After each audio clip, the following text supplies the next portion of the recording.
Hello, hello, hello, folks. This is Ambiguous Influence back at it once again with Pillars of Eternity, the White March, randomized build playthrough. And let's hop right back in to Clarence Wong in the continuing adventures. Last time we got most of the party members that are available in the game, actually all of them before heading to Defiance Bay that we can get.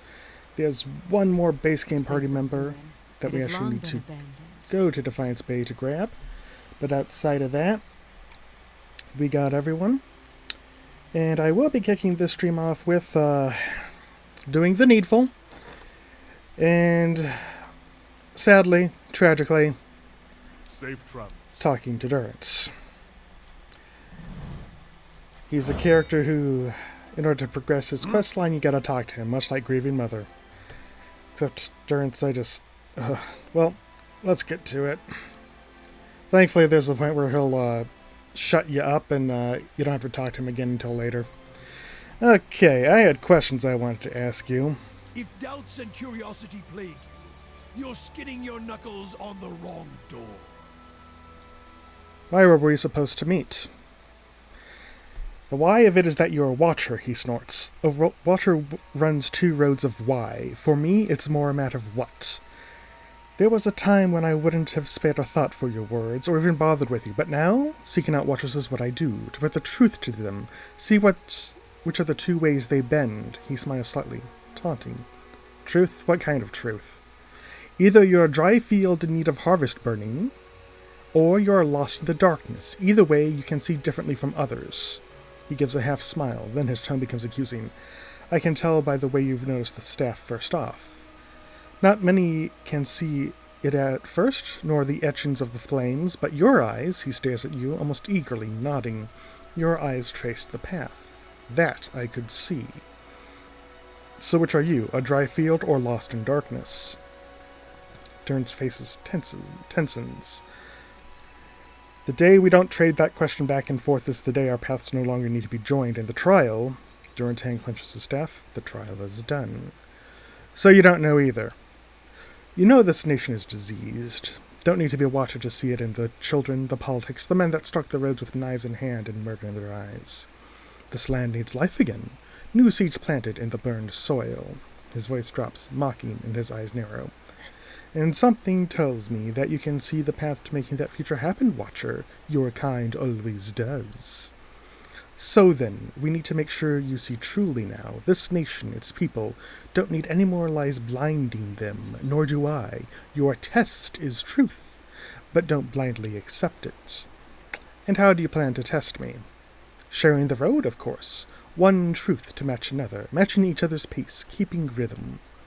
Other priests can keep their teachings and rantings for my faith, my teaching. Sharing the road is a simple, hard truth. His smile widens, and his hands tap against his waist once, then twice. And when you knock one truth against the leg of another, why, both legs stand firm. But now if I strike a lie at the knee with the same force, his smile dies and his eyes narrow. Why, you make a cripple with but one leg to stand on. Is that why you carry that staff? Is that why Durance is about to launch into another volley of words, blinks, then he rolls his head back and laughs deeply. The laughter comes until it seems the air will run out of his lungs, until it seems forced. Perhaps your words are worth listening to, Watcher. He frowns, any trace of humor gone. But the truth will win out. Keep pace, and we'll see. Let me ask you about something else. The cost of troubling me seems to worry you little. I wanted to ask about the region and its history. Can you tell me about the Hollowborn? That's a curse that runs deeper. It's a god hammer of a different sort. And like the god hammer, it was made by men's hands. All things have a price. Left unchecked, faithlessness, virtues. It leaves marks on souls, until souls don't have the strength to enter the bodies that are pure. Animancers, ciphers, all who play games with the fabric of souls are to blame for the barren field they leave behind. Durance glares at you. Even watchers can do the same. Some people watch, others try to weave souls, guiding them surely as Widewind across Ivandwer. He turns away.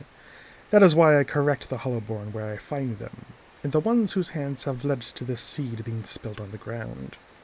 correct the Hollowborn? There are fewer souls. There are more vessels. It is simply equaling of the process. So it doesn't bother you to end them? I feel more remorse in putting down a slathering hound. A wict? Less than a mongrel in its misery. Murder is a kindness, not a crime. Always has been. I would sooner put the blade to those who are to blame instead. If any spirit should be punished, it's theirs. And who's to blame? The fields of the Deerwood are filled with weakness, ripe for those that play with souls, minds. His face wrinkles in a frown. Animancers and their kind. Watchers, too. They bear more of the burden than their victims, and more of the punishment. Every year has seen a new crime. The Saints' War, the Hollowborn, and the Salvation. There's no proof Watchers are to blame for these events. There are few who can shape a soul in such a fashion, Durrance stares at you, and any Watcher, any true Watcher born in the Deerwood, would be able to see the crime even if they did not cause it. Silence itself is damning. Why don't you end me, then? Murder you? I would not grant you any of them. The mercy I grant the Hollowborn. You would not be deserving of it. You'd equate murder with mercy. Murder is an old word. Mercy is letting a soul fly free to the next body. True punishment? Ruining someone to their soul. Crack their spirit like you would crack their skulls with a staff. Beat them. Hurt them in mind and body. So their souls become shards. But you leave it inside the vessel. Like a bag of glass. To either choke on it. Or pass it through their bloody stool. Then leave it in the body to think on it. Like planting a new field with the right seed. That sounds like you've committed it to memory. Many marks may I make upon your flesh, but flame leaves marks that cannot heal. Magran doctrine dictates true punishment is one that remains in memory, in the soul, in the flesh. Even should the victims die, slowly or swift, sometimes by their own hand afterwards, the lesson lingers, burned in their flesh. That seems harsh. Have you seen a man branded by flame? He remembers it always, in every waking movement. It is a lesson writ in the only ink and vellum that matters, blood and flesh. One can burn the soul as well. It is an art, and I do not take pleasure in it. But there is more at stake here than forgiveness. Many of Aethys's faith were punished in the purges following the Saints' War. And the ones that harmed children, they suffered worse. What do you mean? We did what must be done. Wherever they were rooted out, their souls reclaimed. And if they couldn't be reclaimed, we ensured they would never inhabit another body. I wanted to ask about the region and its history. Do you think there's any tie between the Hollowborn and the Godhammer? Aethys was the god of rebirth, and his light does not fall on the Deerwood. I've heard some claim it's his doing, his death. It's closed the halls to new souls. I doubt it. The Hollowborn have their roots in the acts of men, women. I feel it. Keep troubling me and I may extend the tithe bill for each question. Enough questions for now. Let the road keep us until the next campfire. Alright, good. So now we can get Durrance back out of the party, bring back in Kana.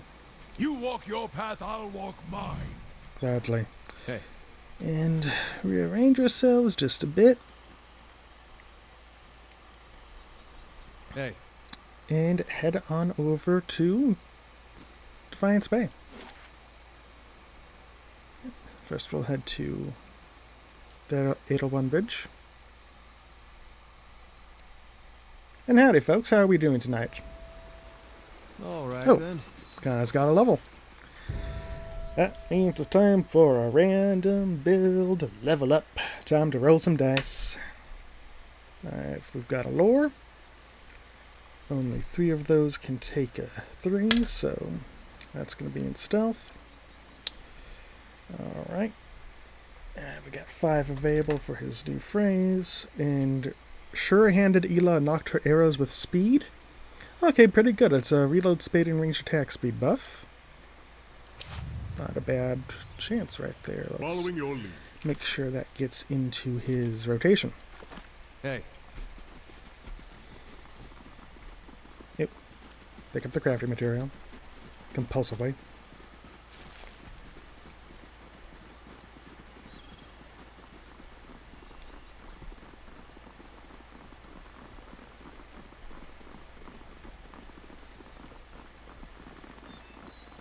Over the bridge.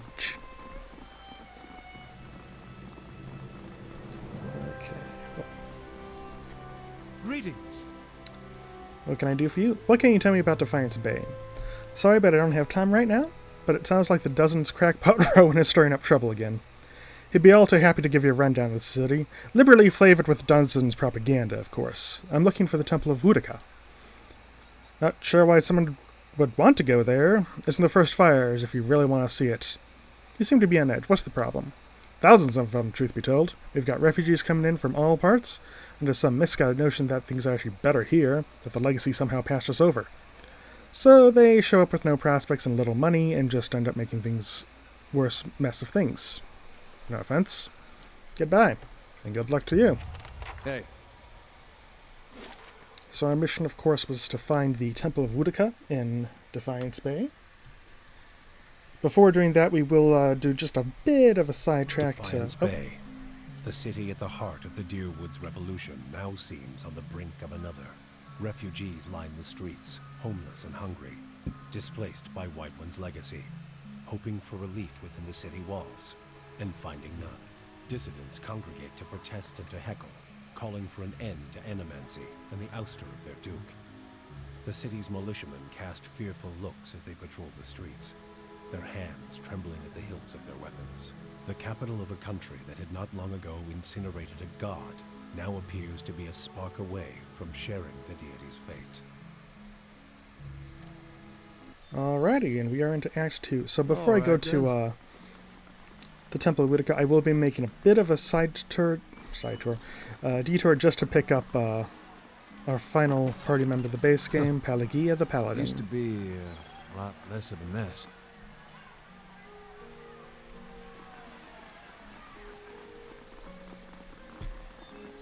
And there are a good amount of side quests here, so I will be picking up a few.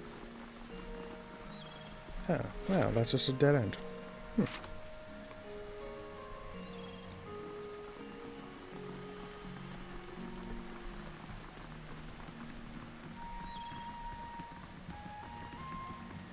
Into the Goose and Fox.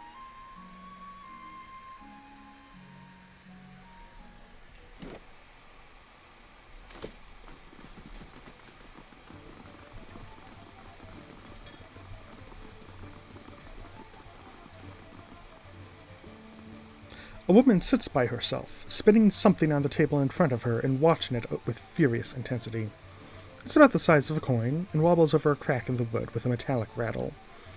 She snatches it up with one hand and slams a half-empty cup down the table with the other. This is not a good time. What are you doing here? Just trying to calm down. I'm trying to talk myself out of something foolish. Something foolish?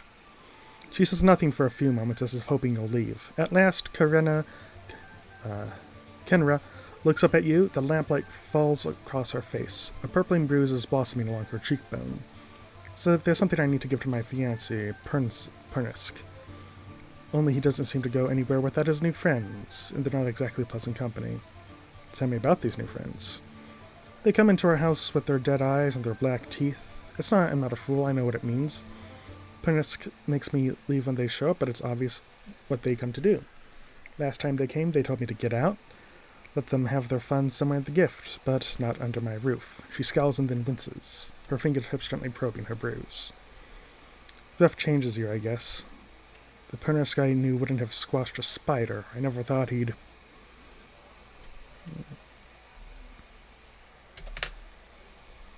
Intellect 10. I thought Sveff just made people lay about and not do much. I don't really know. Seemed better than believing he's always been this way. Maybe I could go talk to him. Her hand rests on the table, and she clenches it into a white-knuckled fist. There's nothing more to say to him. We're finished. I just want to give him this back to him and have a clean break. She opens her hand, and a ring clatters onto the table. It was my grandmother's. Even after this... Oh, it was his grandmother's. Even after this, I don't have the heart to sell it off. But if I go back there myself, I know what'll happen. I'll lose my temper, and I'll probably wind up with another one of these. But I've heard you're trustworthy. If you give this back to him, he'll know we're done. I'll take this ring to Pernisk again, then. The house is just north of here. Just please don't hurt him. You seem like the forceful sort, but I don't want anyone getting hurt over this. That goes for Pernisk or me. Hey. Okay, so that is one side quest.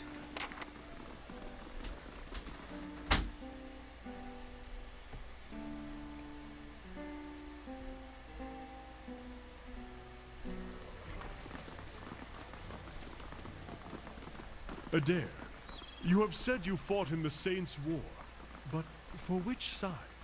The one that blew up my god. I didn't mean anything by it.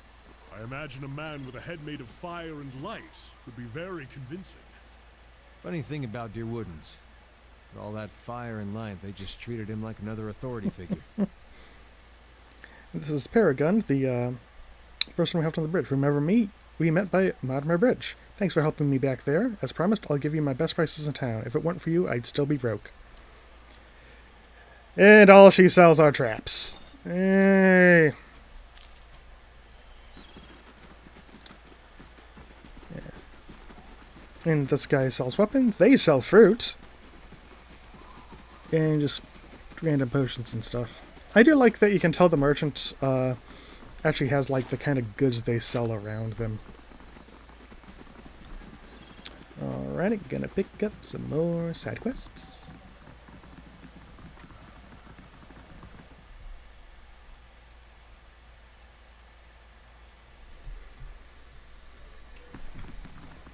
Mercenaries. All fancy weapons and no skill.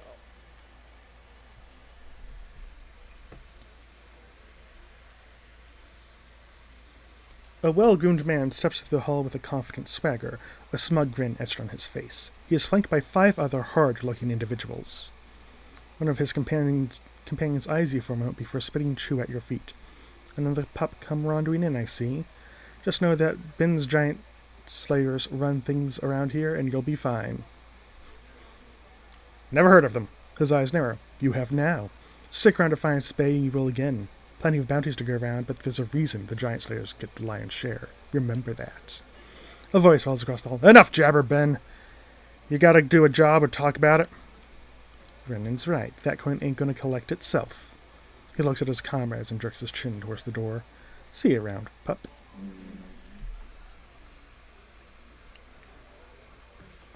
Don't stand on ceremony. State your business. I'm looking for work. Go see Osric. He's usually got something. You do well for him, maybe I can find you more.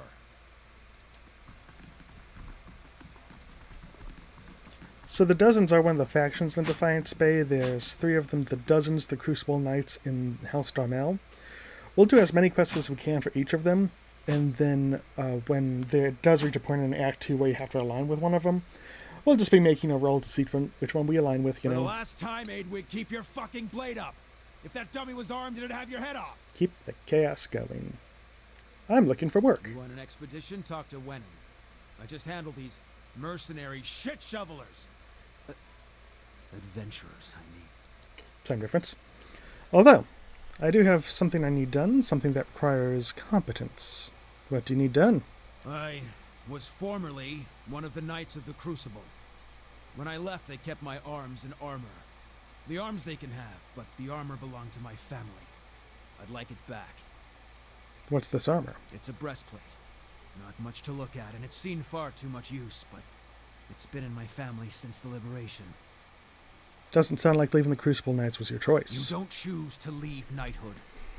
The Crucible Knights, they may not be a real knighthood, but the oaths you swear are just as true. Still, turns out that even unofficial knighthoods have politics. You cross the wrong man, suddenly all kinds of accusations are thrown your way, and nobody believes you. Why don't you just go and ask for it back? No. Oh, they'd like that, I'm sure. But I won't be going. Sooner be torn apart by dogs than give them the satisfaction. I'll see what I can do. Then it's Penhelm you're looking for. A low snake of a man. If he was to die choking on his own black tongue, it'd be too kind of fate. He kept it when he had me kicked out. I got word from a reliable source that Penhelm visited Forge Renandra's gift right after having his soul lineage read by a cipher in Dunwood Row. Should you have it in your heart to find a way to ruin his life while you're there, well, drinks on me. Having his soul lineage read? It's a requirement to join the Knights. They have to ensure a novitiate doesn't have a subversive lineage. If Penhelm's superiors found out his affidavit was a fake, his career would be over. Every novitiate gets an affidavit from Dunreed Row, and those are stored at Crucible Keep. If you find Penhelm's, one of those ciphers could tell you if it's real. If generations of Masuk traditions are any indication, this Penhelm probably doesn't remember it. Still, a past like that has to count for something. Alrighty. Hey. Side quest number 2.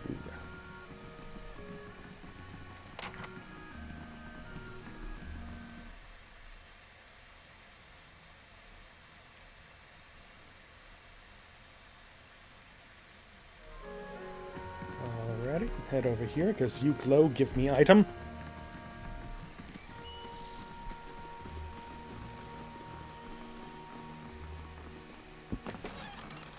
Oil.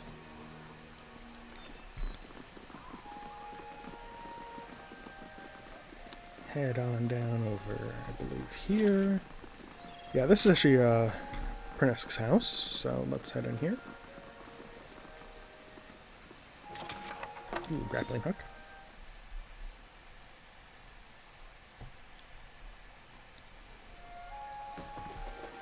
Hello, various addicts and mercenaries. I, too, am a thug and or criminal.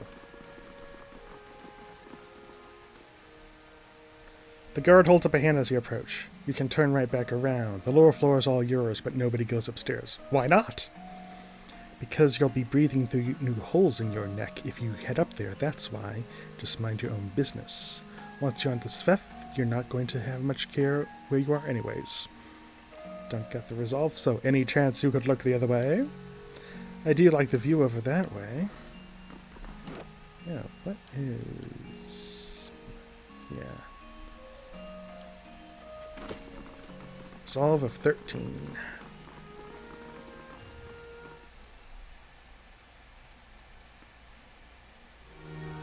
My thoughts will be as silent as my feet.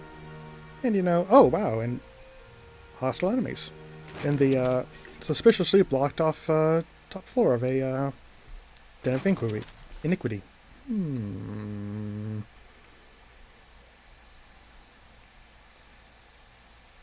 Alright, and here of us, show them why you're just one of the best goddamn characters in this game.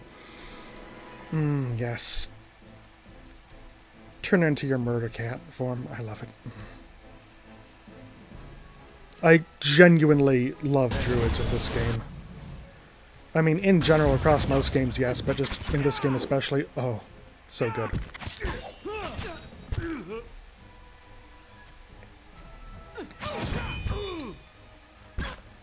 Like, just the sheer damage spike that they get transforming. Because, like, for instance, if I open him up, he actually has basically dual wields this heavy slash damage attack that's very fast and, well, okay, speed is only average, but still. And it has DR bypass. And it is just tasty. I love it. And that is a rusty bronze key.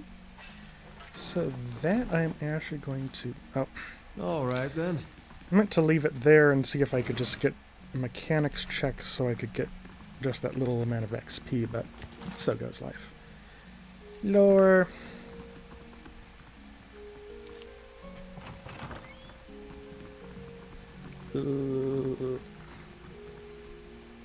A man lies, bound and bloodied, on the floor before you.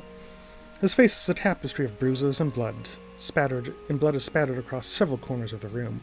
The man cringes and sobs as you approach. God, please, no more. I can't take any more. I am not here to hurt you. You're not... Oh, praise Bareth. You're not one of his men, are you? Please, I don't know who you are, but my name is Prisk. This is my house. You have to help me. Then who was that downstairs? An imposter, some wizard named Nirid. He came into my house, tied me up in here, tortured me, and now he and his men are eating my food, breaking my things, selling stuff inside my own house. It would be a lot easier if you weren't trying to hide something. Prince looks away, unable to meet your gaze. I may have hung onto a tiny portion of my supplier's share, but I needed that money. So you're a theft dealer. Look, I know it's not the best line of work, especially with all that's happened, but it pays well, very, very well. And, well, people want the stuff, don't they?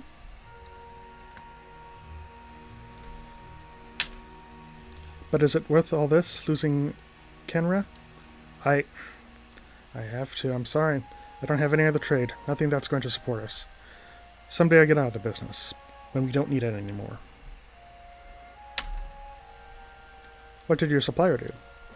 He sent over the wizard Nirid, the man downstairs, to make up the lost copper, I guess, and to hurt me while he was at it. It feels like I've been here for days. Hold still, I'll get you free. Wait, I can't go out there. Not while he's downstairs. If I've been tied up for God knows how long, please, you have to kill him. Maybe I can convince him to leave. You don't know him. When he's capable of. You'll see soon enough. Hey. Ooh, an Adair leveled up, so it's time for our random build level up shenanigans. Alright, that's a lower. Only those three can support 3 points. So that's going to be a mechanics. 1, 2, 3, 4, 5, 6, 7, 8, 9, 10, 11. So let's pull out our d12. 9, 1, 2, 3, 4, 5, 6, 7, 8, 9. Confident aim. Oh, not bad. Studies the fighter's aim, causing a percentage of their grazes to be converted to hits, increasing the minimum damage for melee weapons. Not bad at all. Hey.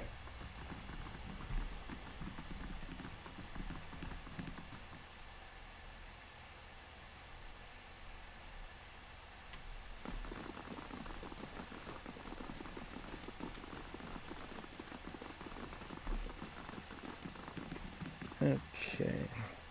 So Hey. I am going to have Adair just kind of go here. Ready when you are. The man before you flashes you a toothy and rather unpleasant grin.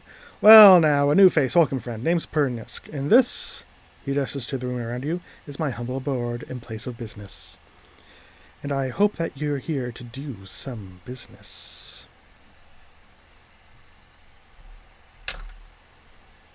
What is your business exactly? If you have to ask, let's be clear. You go running to the guards and you're going to regret stepping foot in this place. In fact, I'd put even odds on you regretting every decision you've made in your life to leave you standing in front of me right now. But you stay smart, and I figure we can end up very good friends. You can ask my previous customers. They'll vouch for my supply. Okay. To keep it simple, if you have the coin, I have the stuff. You're free to make use of the premises, so long as you don't do anything stupid and don't go get tangling with the other customers now. What can I get you? I found the man you tied upstairs, the one also claiming to be Pernisk. That's so. Shame you had to go digging around, friend, because now I can't exactly let you leave, can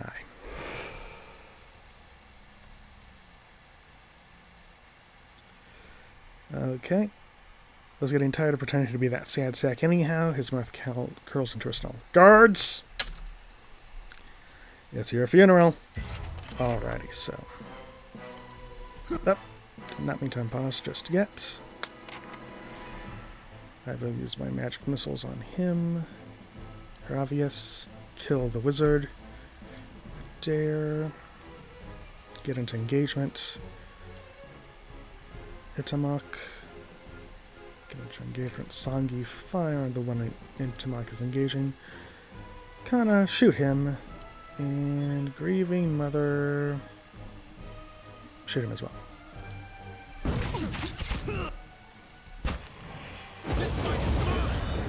Stop!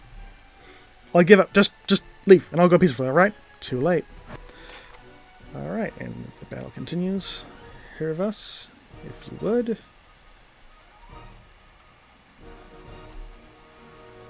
Actually, I'll have Kana switch over to the S-stick. Go in before him.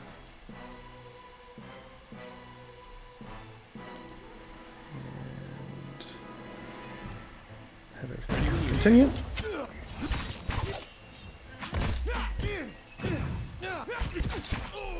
Okay, Kana, head over here. Have the wizard attack. Have the druid attack him.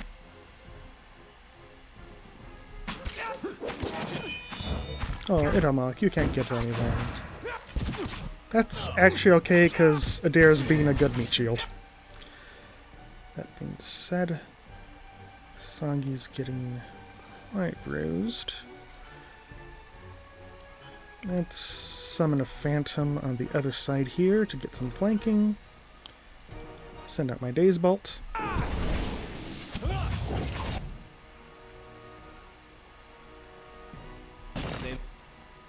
If you would.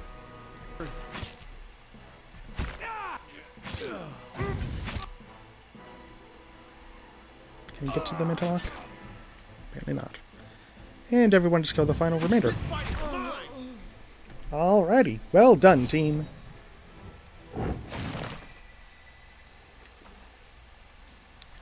Take his book.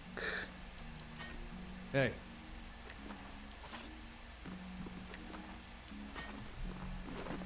Check his book, see what it's got. Yeah, I'll take the little ones. Yeah, why not? I mean, if it's there to learn, I might as well learn it. Wizards! Okay. I should put these into the stash since I'm done with them.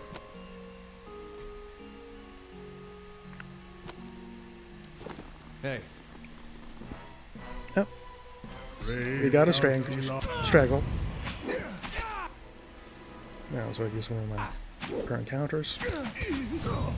No reason not to. Ah, there we go. Gonna have you switch back to your crossbow and have Kana switch back to his gun as well. Hey.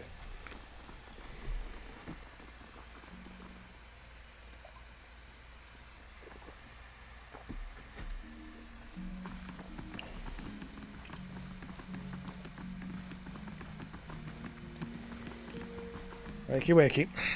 He's already taken care of. Is it done? Is he dead? I can't believe this nightmare's finally over. You've no idea what you've done for me, but I need to find my love, Kenra.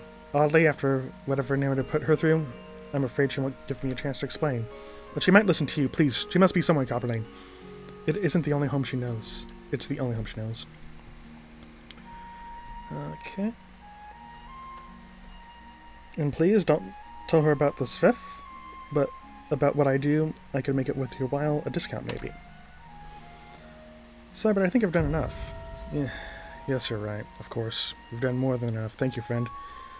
I'll be here if you ever need anything.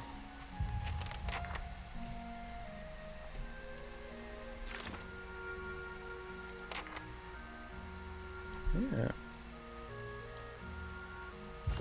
Hey. That completes that side quest.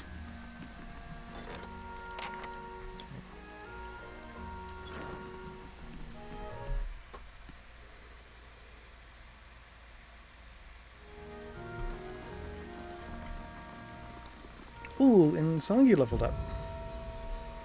So time for our patented shenanigans. 7, so that's going to be a mechanics. Nothing can take a 2. 1, 2, 3, 6 abilities. 6 arrow sense. The ranger gains a portion of his or her animal companion's senses and instincts, becoming especially sensitive to incoming range attacks that target deflection. Plus 15 deflection against ranged attacks. Wow. Yeah, Hey. Rangers are slightly, I don't know, underwhelming in this game. Shocking, I know, Rangers being underwhelming, but they're really tied in really heavily with doing range attacks and keeping at range. With a name like Ranger, who'd have thunk it? is cleaving a man's spine without lopping the head clean off. That takes aim. Did that once. My case was an accident, and I still wake up some nights feeling bad for him. And the animal companions aren't really that strong to make up for it. And unlike, say, in D&D where, rangers get spells, they don't really in this game. So that's another component of utility that they don't have. I could while away hours in here. If we had the time, of course. Okay, Do we? let's grab another side quest. One most fitting for our Caprice. Greetings. An elderly dwarf surveys the stacks. Her skin looks as tough and wrinkled as walnut. Despite her stature, she manages to look down her nose at you. You're welcome to look around, but let the priests and scriveners continue their search. She shoots the nearest robed figure a withering glare. What don't you do to give them any other excuses? What are you looking for? Maybe I could find it. Honest, too. She sizes you up, stroking her chin. And I could trust you to bring it back, I suppose. She scowls at the robed priestess again. You certainly couldn't do worse than this lot, anyway. Thieves made off with an ancient scroll of Whale. They intended to blaspheme by selling it that which should remain hidden, a secret of the 100 visions. Her wiry eyebrows arch over her spectacles. The guards caught one of them, but were overzealous in their interrogation. All they could piece together was something about a farmhouse on the road to Deerford. Track the thieves down. I don't care what you do to them, but bring back the scroll. While rewards the persistent seeker, and so do I. An ancient scroll of Wall? That's a fine prize, a worthy task. What else do you need? I had questions about the missing scroll. Ask. What's so special about the scroll? Wild is the god of secrets. If I told you that, I'd cheapen it, wouldn't I? It's a parable, the kind that nurtures the inquisitive mind and poisons the foolish. How should I handle the thieves? However you can. Kill them, rob them, leave them. It makes no difference to me. I'll consider it one of Wild's mysteries. Tell me what you know about the thieves. Very little, except that they were foolish to believe they could steal from the god of secrets. That and they were fleeing to a farmhouse. Let's talk about something else. Tell me about yourself. I'm the High Archivist of the Hall of Revealed Mysteries. She coughs loudly into her fist. And I am too old and too busy to be bothered with inane questions. Even just one or two? I'd like to know more about Wall. A smile reveals a row of crooked teeth. That's the rub, isn't it?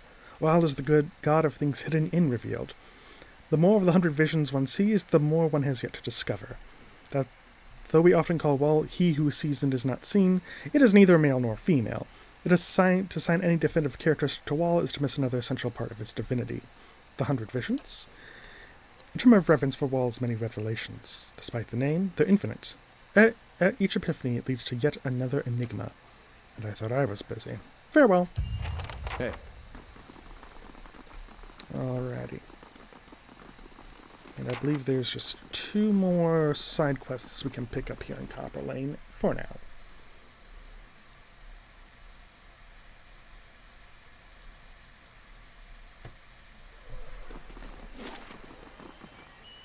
Mm-hmm.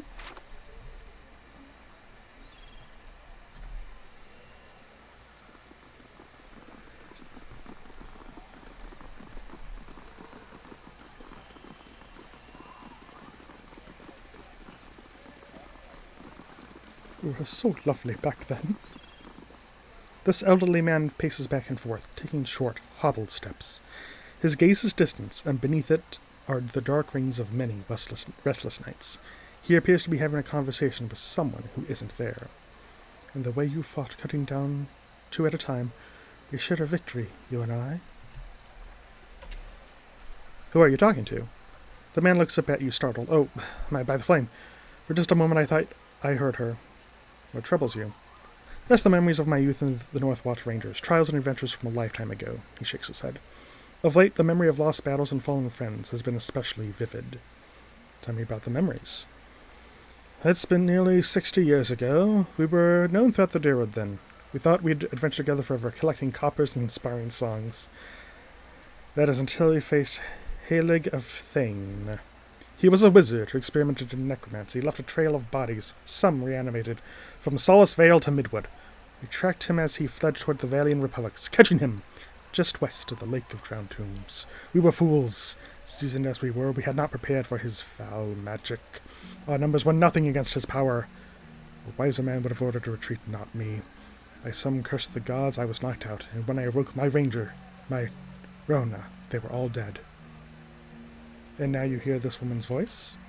I know this sounds like an old man's madness, but I hear her. A voice just over my shoulder, calling to me in my dreams. At night, I see her wandering the catacombs beneath the city, trying to escape. Foolish as it sounds, I can't shake the idea that she's somehow down there, waiting for me. They've even ventured below, though it damn near cost me my life. Were I half the warrior I was in my youth, I'd search every grave and rattle. As it is, I'm stuck with this feeble body and agonizing notion that my love is somehow down there, beyond my help. I'll search the catacombs for a sign of Rona. There's an entrance just southwest of here, on the other side of the canal. You are truly a gift from the gods. If there's anything you can find of her...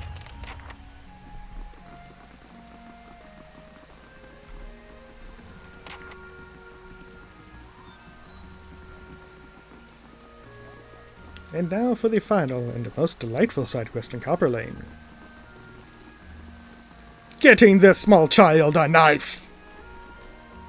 A young boy watches the passerby and counts a grimy handful of coins. His face and arms are smudged with dirt, but except for the grass stains, his clothes are in good condition. As you approach, he blinks and makes a quick, furtive effort to pocket his coins. Hey, mister, want to know a secret? I know a real good secret. Looks like we got a little hustler here. Someone raised this kid right. Really, what is it? I just saw some folks hiding some really neat things. I could show you where, but Mom and Dad told me not to talk to strangers. But maybe you could help me with something? Then we wouldn't be strangers. Help you with what? The Crucible Knights have these daggers made out of March steel. It's the best steel around, except for Durgan steel, which doesn't count because no one makes it anymore. Anyway, there's this merchant, over by the expedition hall, and he has a dagger made of real March steel. He said he wouldn't sell it to me because I'm a kid, and kids don't know anything about daggers. But that's not true. I know lots about daggers. I know the different kind of steel. I know how the Crucible Knights make them in a forge. I know that the tip can pierce low-gauge scale armor. That one that's good and sharp can cut through bone. See, I know plenty about daggers, and I really, really want one. And if you could just get it for me, I promise I'll never, ever ask anyone about anything ever again. Why do I get the feeling this kid would master her himself with a picture of a knife? Can't we just scare the information of the kid like responsible adults?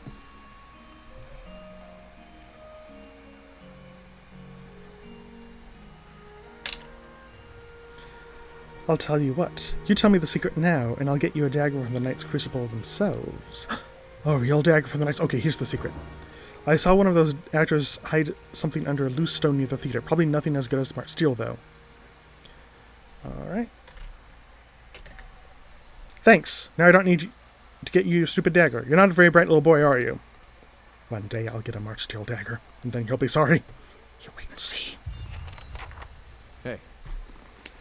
But that's actually a fun one, because if you do get the kid the dagger and give it to him, he will actually injure himself. Unless you actually have a like survival 4 or something on your main character. In which case you can actually teach him how to handle it responsibly. And then he won't injure himself. Okay, got taxes. Do your eyes see what mine see? And here is what he talked about. Hey. Okay, so let's head to Backenbury on our way to Andra's Gift. Andra's Gift is where we pick up our final party member. Well, final base game party member.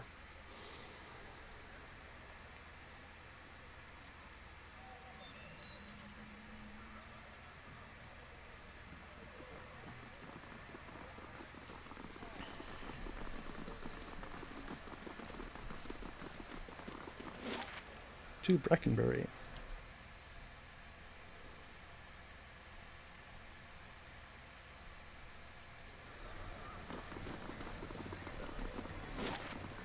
Before I knew it, the Stelgar was on top of me, and I was face down in the dirt. Arrow to the throat. That stops him. What? No! I was spirit shifted, and she was in heat, so I aimed for the throat.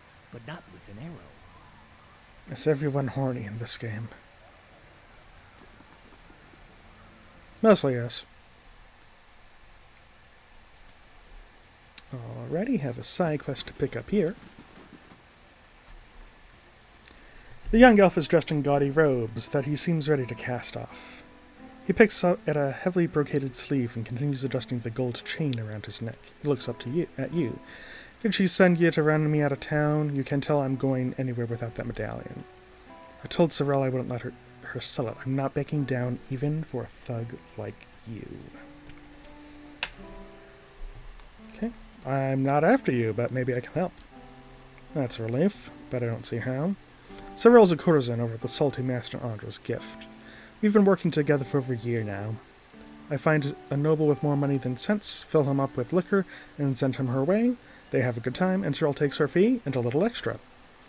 100 copies here, a trinket there. It's a bounty for us, and these lords and ladies never notice anything.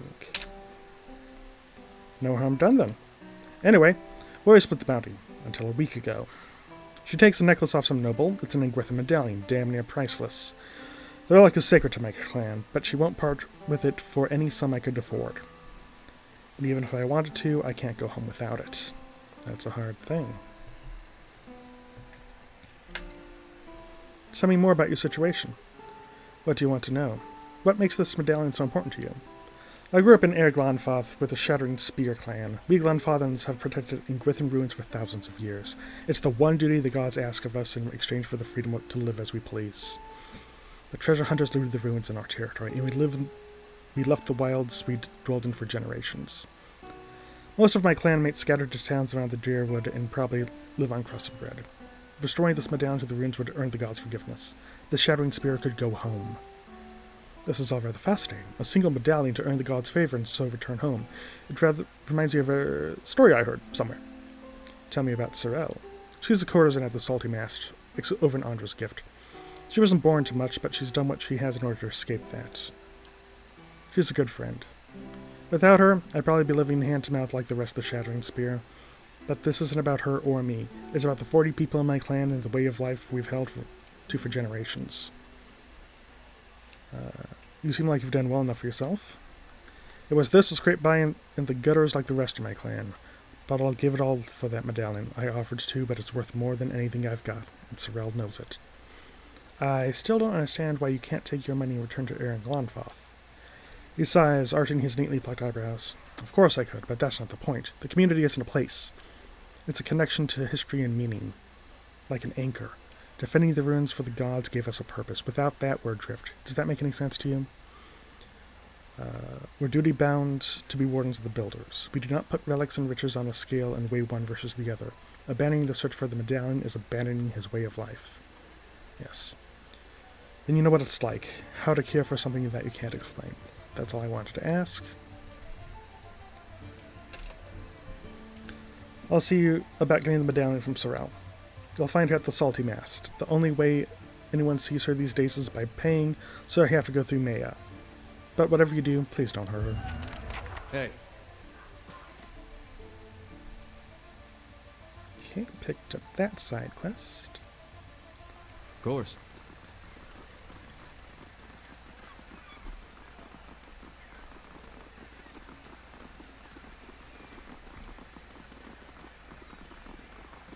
Oop, you glow, give me things.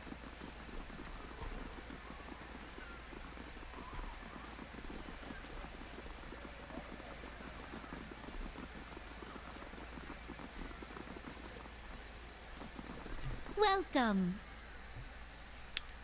A woman stands in the shade of the garden, muttering to herself. She's fixated on the pages of a large and well-worn tome, seemingly oblivious to the blooming flowers and cool, fragrant breeze. She only looks up when your shadow crosses her page.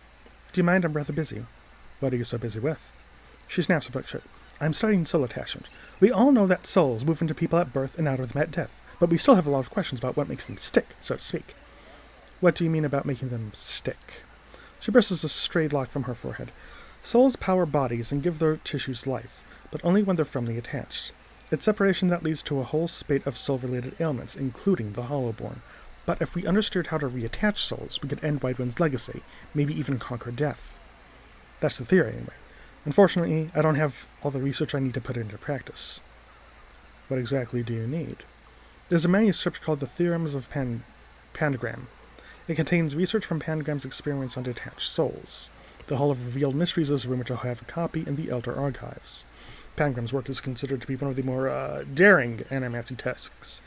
Not something generally circulated among novices, not easy to get a hold of. I wonder if we might have a peek at it. The theorems could advance my research by leaps and bounds, but Grimda, the High Archivist, worships Wall, which means she has some paradoxical views on sharing and restricting knowledge. And since she's not exactly a proponent of animancy, she tends to restrict the kinds of information that would be useful to me. Maybe she could be persuaded. You're welcome to try, but you wouldn't be the first. Anyway, I should probably get back to my work. I'll leave you alone for now. Actually, yeah. Hey. Okay. So those are the two main quests in Brackenbury. That we can get at this time, I should say.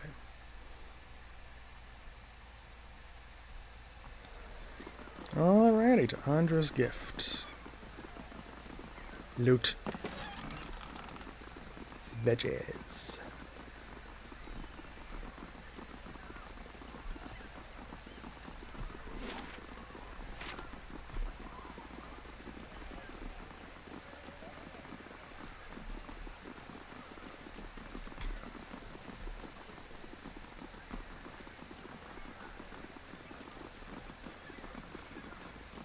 Okay. So this is Karuga. Good day to you. So he actually sells some pretty good items, including this Amulet of Jakate, which is just a +2 resolve necklace. It's actually very useful. So I will be picking it up. Since resolve is kind of the main charisma stat, as it were, in the game, having that, yeah, it brings us up to 15, because we had a fairly low one to begin with.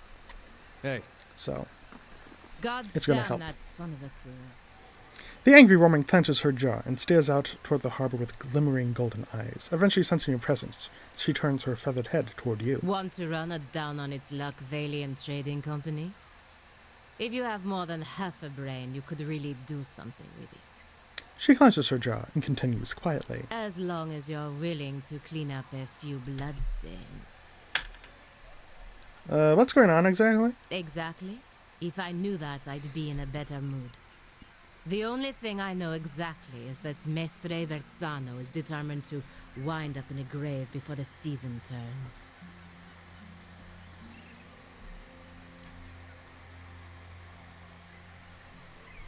The woman looks back at the warehouse for a moment and grimaces. After a slight nod in your direction, she storms off. Well, let's see what that was all about, eh?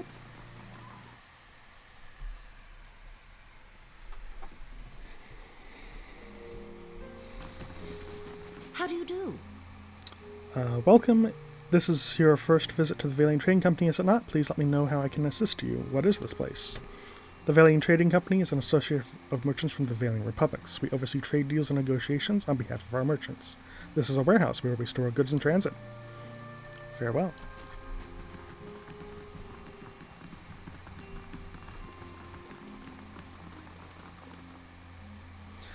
A man stands in the corner of the warehouse, directing traffic. Gems wink from the many rings on his fingers as he points and waves at the laborers. His silk clothes, though finely embroidered, aren't new. You notice a couple mended seams around the shoulders and a discreet patch on one elbow. Hail, traveler. Greetings! You come to the warehouse in the headquarters of the Valiant Trade Company. He consults a pocket watch. Some of the gold filigree has stripped away. But you are late. I sent word to the expedition hall yesterday. The delivery cannot wait. Who was that feathered woman? Ah, you must mean Pelagina. She's a paladin in the employ of the Valiant Embassy. She's a good soldier, but not so good at taking orders. Too hot of a temper, I'm afraid. She seemed angry. That is no surprise. She's a hothead, a woman in a brotherhood of paladins, and touched by the gods in such an unusual way. Something else I can help you with, or shall I return to my business? What's the delivery? I must assume, then, that you are not from the company I contracted at the expedition hall. But you're here and they are not. It is a bag of bitter squash seeds, which are prized for their medicinal properties. Few merchants in Defiance Bay deal in them, but those who do know their value. Seems simple enough, why ask me? My own couriers have been robbed and beaten out these past weeks. It would seem that some of my competitors resent my success. In any case, you are not a known associate. You would be left alone, and if not, you look like you could handle yourself. And as for your integrity, I suppose I will just have to trust you, as you will have to trust my assurances that you won't find a buyer outside of my contact. I'll do it. Excellent. Now deliver this package to a man named Gareth at the Goose and Fox in Copper Lane. He will know what to do with it. Return to me when you are done, and I shall see to your payment. Hello. Hey. That seems simple and straightforward enough.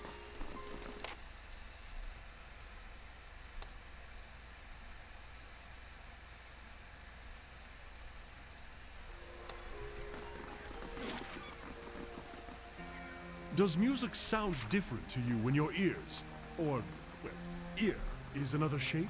Yes, I find it unpleasant. Most everything seems shrill when I'm a Stalgar.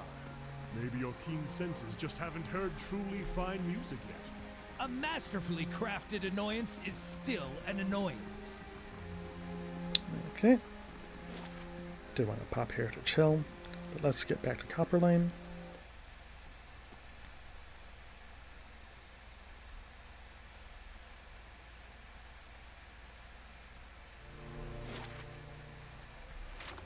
To the Goose and Fox.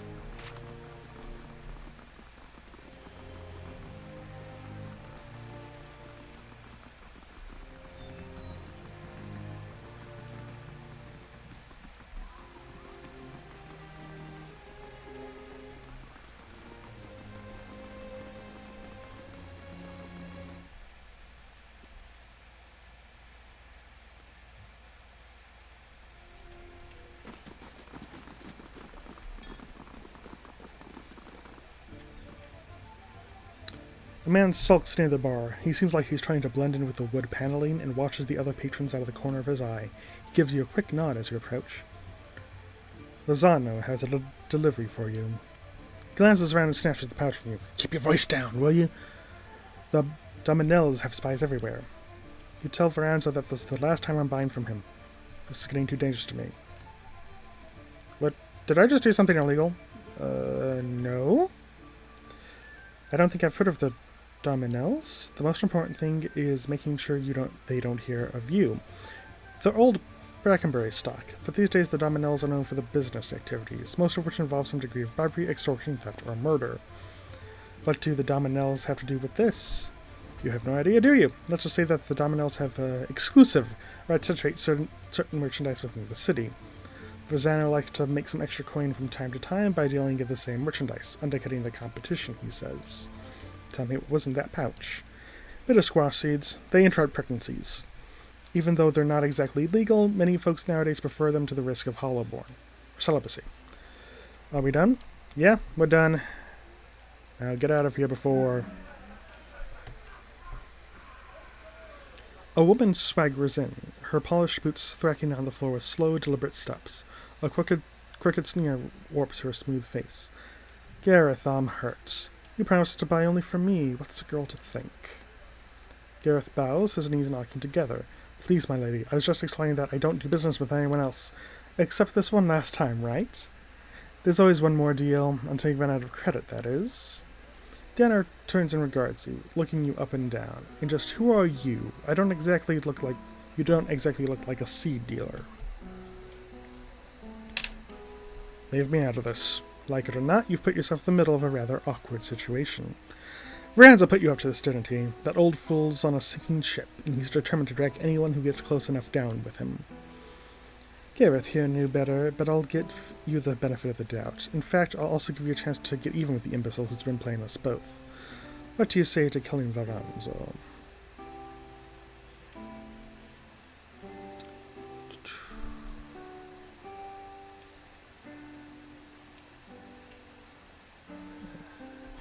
Five real options here.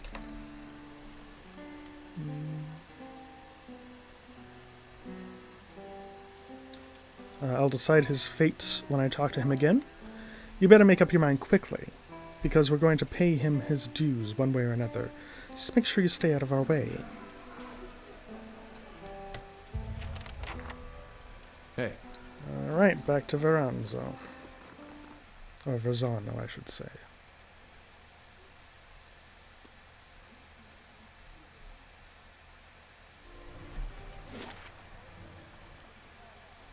And that's the quickest way out.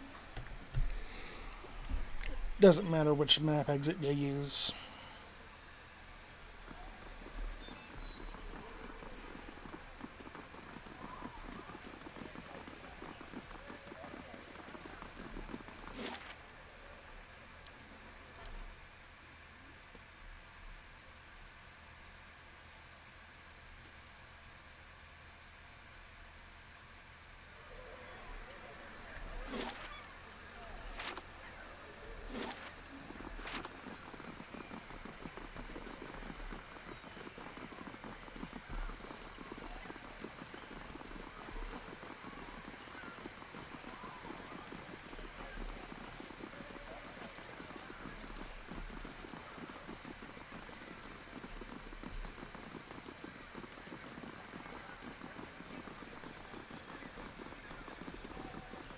Alrighty, let's head back in.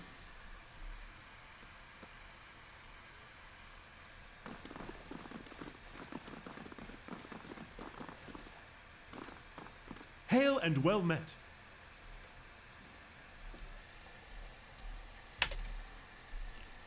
How can I trust you after the way you manipulated me?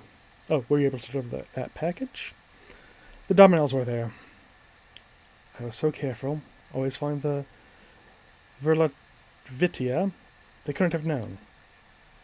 No idea what Verlavitia is. Well, well. Is this your last day among the living, Verzano? Your timing is impeccable. Tell Pelagina, the Dominels are after me. Please, you've got to stop them. As if any of this were ever in my hands. The Republics considered your business worth protecting based on its success. That success depended on cooperation with the locals, like House Dominel. You've lost that. And the favor of the Dukes. What's the meaning of this? The meaning's simple. Verzano's cut off. Shut out. His fate is left to the Dominels, and whatever unlucky friends he may still have in Defiance Bay. Rosano falls to his knees and claps his hands together. Have mercy, Pelagina. I don't stand a chance against the Dominels. He bites a trembling lip. I've brought failure and shame on myself, but you can't mean to watch your countrymen die like a dog. Verzano. Why are you wasting your precious breath on me? My orders come through the ambassador, and through the ambassador from people you should be honored ever gave a moment's thought to whether you live or die. And howdy there, I see some folks just popped on in. How are y'all doing tonight? You don't seem like the sort to petition the gods to keep him out of hell. So why not cry mercy to the one person in this room with the power to grant it? She turns her attention to you and raises her feathered eyebrows expectantly. Veranzo, you're on your own. I'm leaving. After you pay me what I'm owed. A hard fate, but not unwarranted. Veranzo turns his tear-streaked face to you. I know I put you in a difficult position, but please believe that I never thought either of us would come to harm. I only did what was necessary to save my business and bring honor to my country. Please, I beg you for your mercy. He's no longer my concern.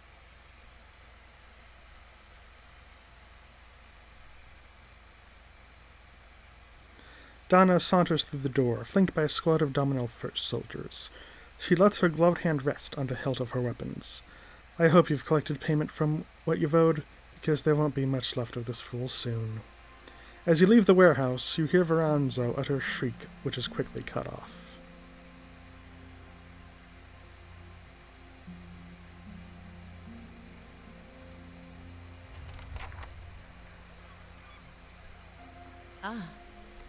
It's done, though. You did the right thing. Versano has no one to blame for this but himself. We gave him more than enough warnings, but he never listened. In any case, the embassy's entanglements with him have been cut, which also means that I'm free from Versano's net of stupidity. You have my thanks.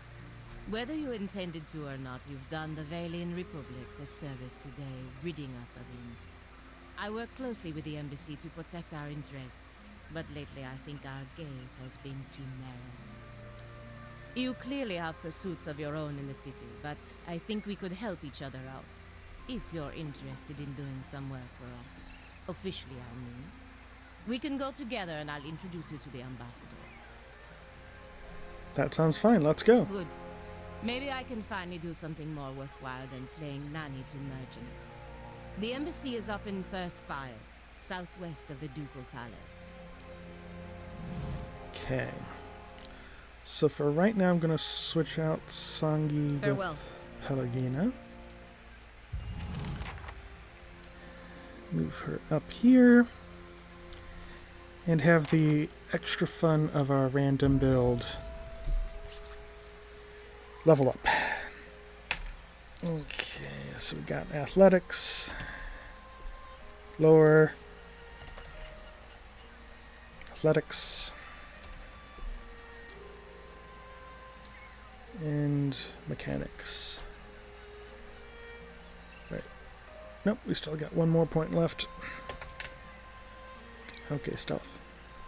Stealth. Okay, there we go. Roll for her talent. It's going to be a defensive talent. She has 6 available.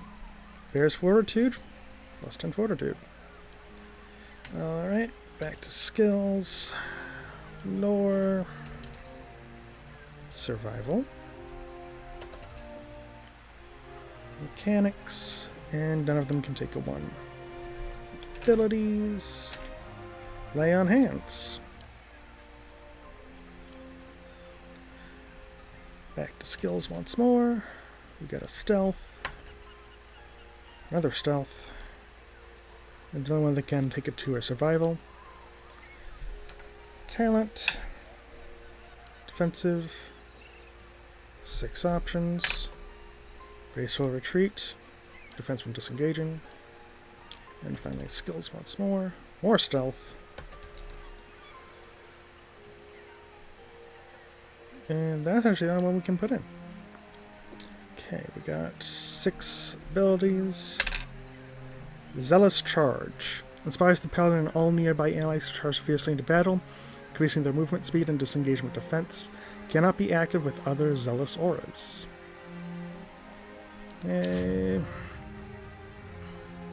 I'm ready.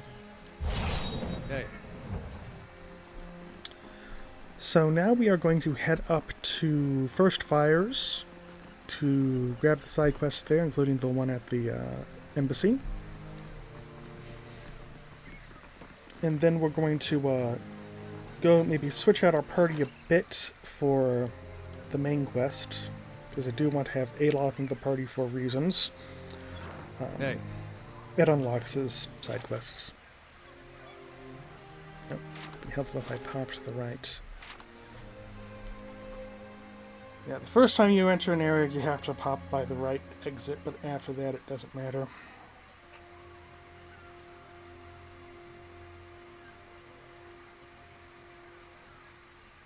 Come on, folks, you can do it. And then once we get that done, I'll come back to Andra's Gift to do a few more of the side quests here. And then kind of shuffle between side quests, main quests.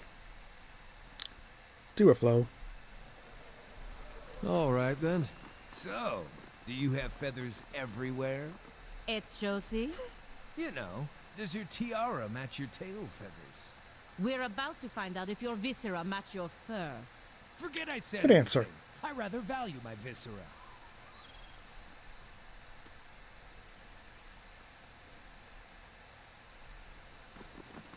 Oh, free stuff. Ambassador Agosti, I would speak with you on a matter of some urgency and great importance. Pelagia, if this is the same matter we previously discussed, I doubt I will be convinced any more easily. Remain silent. Ambassador, I implore you to take a step back and look at this again. Enough. We are not going over Defiance Bay's animancers again. The Duke Bell's desires have not changed since the last time we spoke. If you haven't heard, word of your insubordination has already found the ears of the Duchessa of Decrepit and the Duke of Salona. There are murmurs that you cannot be trusted to fulfill your duties. Must this talk reach the shores of Sperentor? Pelagina's aggressive demeanor drains to a state of shock and worry, but she remains silent. Say nothing. What is it the Dukes need of me, Ambassador? The Deerward's instability has created an opportunity for us to take over their trade with Air Glanfath. We will need to meet with the Glanfathen soon to secure upcoming trade agreements. The roads to Twin Elms can be dangerous, of course, but that's why Ural will be a representative there. It shall see, Ambassador. But won't this provoke the Deerwoodens? Their country is falling apart, and we are already dividing up their trade alliances. Provoke them into what? Going to war? Through no fault of the Republic's, the Deerward's armies have been deprived of an entire generation of soldiers. It would be foolish not to take advantage of the situation. If we don't, the Raid Serens will. Say nothing! Really? After that, you have nothing to say. Shrug. Pelagina raises an eyebrow and clenches her jaw but remains silent. Pelagina. Go to Twin Elms, speak to the Amenfath, impress upon her the instability of the Deerwood, and reassure her of the Valian Republic's desire to open safe trade routes. Of course, Ambassador. The ambassador nods and smiles paternally. Then he looks at you. I know you're planned on investigating this crisis together, but I hope you'll understand Pelagina's responsibilities. I understand, but we're still going to investigate it, responsibilities or not. Will the Dukes need to hear more about Pelagina Mestre's wild adventures? Of course not, Ambassador. I will attend to the Amenfath as soon as I am able to travel to Twin Elms. Good. Now, if you will excuse me. Could have gone better. Could have gone worse. Not that you helped put up much of a fight. What's to fight? You have your orders and you're already in trouble with the Dukes. I know, but it's still frustrating. I've spent enough time moping anyway. Now I just need to figure out how to get to Twin Elms before the ambassador loses his patience. Still, I fear that making the deal with the Glanfathens will further weaken the Deerwood and make trouble for the Republics in the years to come. Just follow your orders, Pelagina. It's the least likely path to trouble. Of course, Frero. Hey. Okay. So really, that quest doesn't really continue until we get to Act 3. Let's slowly now snoop around, see if we can find anything.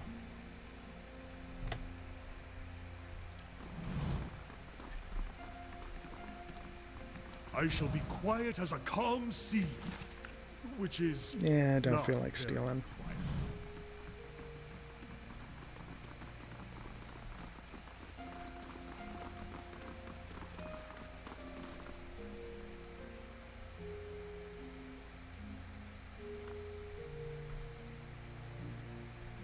So we are going to pick up some side quests up at the Ducal Palace and in Crucible Hall.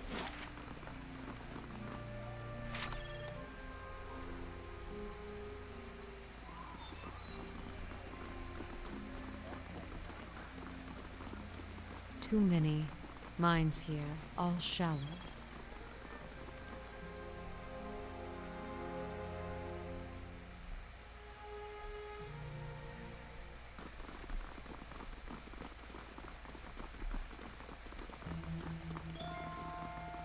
Welcome. The woman's head is bowed as her lips move in prayer. Just as you approach, you catch her glimpsing at the statue near her. She notices you and forces a smile. Praise be to Magrin, and welcome to her temple. How may I be of service? You seem upset. What's wrong? This is about the fires, isn't it? They're just symbols. You can't put your faith in them. The fires? The sacred pyres all around town. You must have seen the statues of the goddess around the city, holding up empty braziers. I have kept them burning steadily for 15 years, but I haven't been able to conjure them for months now. People need to see them more than ever these days. So go light them again. I see plenty of flames here. They don't work that way. They're holy fires. In my devotions and prayers, it's my devotions and prayers that keep them lit. But lately, when I try to pray, all I can think about are the hollow-born all over the city, the grieving families, the refugees. How could Magun allow us to suffer like this? What strength do we gain from a soulless child? Take heart, and don't abandon your faith too easily. She nods hopefully, her hands clasped together. You're right. And fortunately, I believe Margan's been speaking to me again. This would likely sound so far-fetched to someone like you. Lately, I've been seeing visions. A place in the wilderness with pools filled with sunbursts of color. Strange falls that seem to rise to the heavens, even when they splash into the earth. And behind the falls is a cave, filled with fire and heat and danger, and some token of my goddess. I know there's something there, but where it is or how I'd get there... I've been meaning to ask around at the expedition hall to see if anyone recognized the description. To be honest, though, I don't know what I'd do even if I found the place. Not sure you're fulfilling I'd be for her if someone else follows her dreams, but the roads aren't safe for anyone these days. Maybe it's better if we do it. I'd like to know more about the temple here. Margan is the most revered goddess amongst us Deerwoodens, so it's no surprise that her temple is part of the ducal palace. Her fires symbolize trials, revolutions, and the blazings of new paths, all of which are important to us. This is the first of the sacred pyres. When this is lit, so are the rest around the city. Okay, goodbye. Hey. So we have a quest that we will be returning to later, because it's a bit of a toughie. Okay.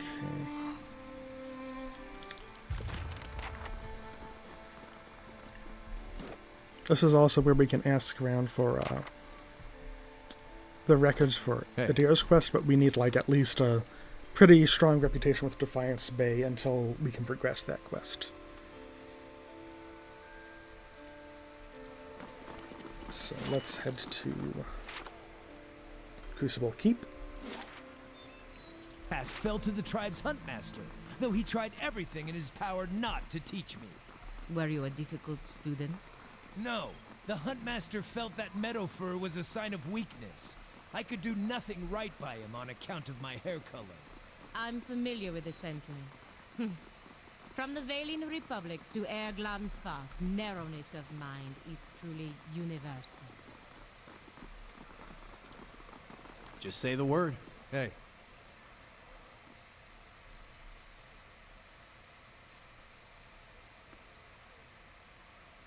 All right, then. So, first off, we're going to go talk to Wyla here. The Justicio's gaze flicks over to you briefly before returning to the novitiates gathered in the training area. If this is about patrols, my novitiates already stretched to their limit. Between the refugee influx and the mess at Heritage Hill, I simply don't have any units to spare. I'm sorry, but there's something else you need. Is something wrong at Heritage Hill? What isn't wrong is the real question. A whole district of walking, flesh-eating corpses. We sealed the area 2 months ago, just after I lost one of my finest commanders there. And yet, this is the second guard rotation to disappear. There are already enough rumors about the place floating around the keep without my soldiers whispering about these disappearances. I'd just as soon abandon the district, but if those monsters should find a way out, I can look into it. After what I've just told you, you want to go to Heritage Hill. I've lost trained soldiers there. Why should I let anyone in? You've got nothing to lose. If you're so eager to rush to your death, I won't stop you. And if you're somehow able to put a stop to this, you've got my permission to enter Heritage Hill. I'll send word to the guards at the gate. Farewell. Hey. So that's one of the things we want to get right now in this area. The other...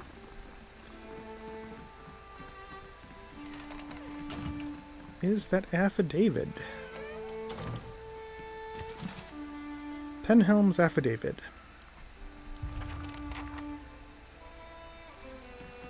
So we can take this to Dernard Row over in Brackenbury and get someone's opinion on it.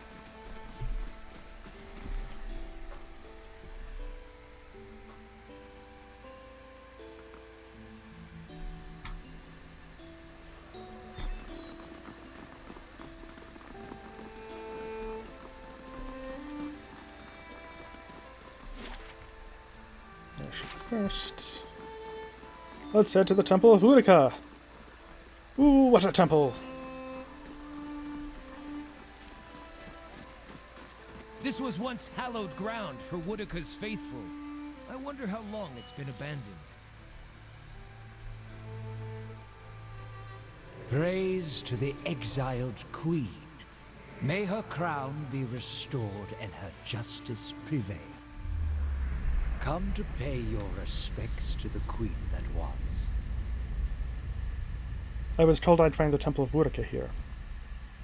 And so you did. These savage colonists may have burned it down, but worship of the Oathbinder is alive and well. These stairs lead to the main sanctum. What stairs?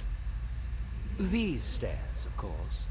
The sanctum was always below ground, adjacent to the catacombs, so it wasn't destroyed by the fires. Tell me where I'd find an entrance to these catacombs. There are various entrances throughout Defiance Bay, but I dare say the easiest to reach is in Copper Lane. I haven't been to that part of town in ages, but as I recall, it's somewhere near the southern gate. It's truly a pity to see what the locals have done to Woodica's house of worship. Who are you? Lord Ardwellen Rugford III, and pleased to make your acquaintance. I came to the Deerwood on one of the first ships from Adia, and unlike the yokels and hut dwellers around here, I still keep to the old ways. What are you doing? Worshipping Woodica, the exiled queen and Oathbinder. I come every day to offer my devotion. I'd love nothing more than to book passage back to Adia, but it is my Emperor's wish that I serve in these barbaric lands. And so I do. I'd like to know more about Utica. A queen among the gods. She oversees laws and oaths. Everything has a rightful place, and Woodica watches over them all. Of course, not everyone accepts this. Even among the other gods, her authority is questioned. But Woodica is also goddess of memory and vengeance, and she remembers. She'll remember every slight and trespass when she reclaims her throne. You know that you're a ghost, right? I beg your pardon? Is this some sort of joke where you come from? I'm serious, just look at yourself. A madhouse. That's what this town really needs. Goodbye. As you regain awareness of what's happening around you, you realize that your head is in Pelagina's feathered hands. Her golden eyes are peering into your own, as though she is trying to catch a glimpse of activity looking in the depths. As she sees your eyes respond, she wobbles her head a little and gives you a light slap. Letting go and stepping back, she regards you with concern. Everything going all right in there? Hey. Okay.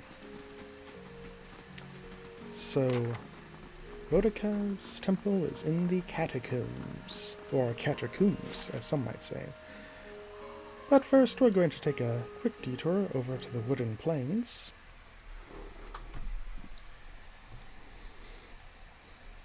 Because we got a farmhouse with some bandits to find.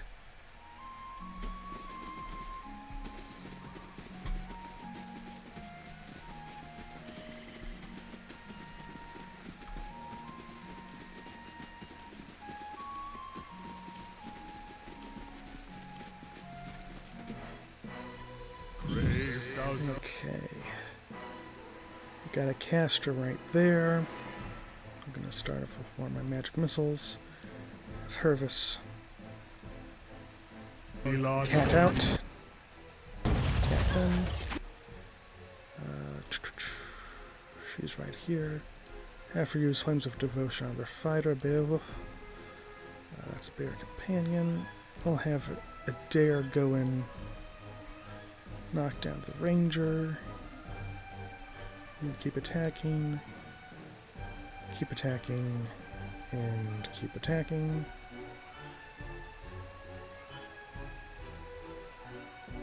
Yeah, that's a nice single target.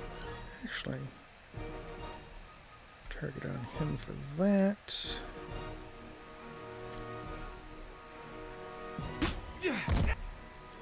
And use my Daze Burst. Okay. Dare, are you gonna move? There we go. Oh wow, that's actually a really nice build here for Grieving Mother. Basically anything between her and a dare that's an enemy takes damage. Hey. Okay, so first off, manual. This is the Scroll of Woe. You have found it. Now lose it again. What? You think this theft was an accident? The voice seems to shift, as if the speaker were constantly changing age, race, and sex. My relics were never meant to stay in one place for too long. They are meant to be lost and found. If that is the search that gives a thing value. Why did I William Shatner that? Take it to the Black Meadow, find the drake that faces east, and bury it beneath its skull. Hey.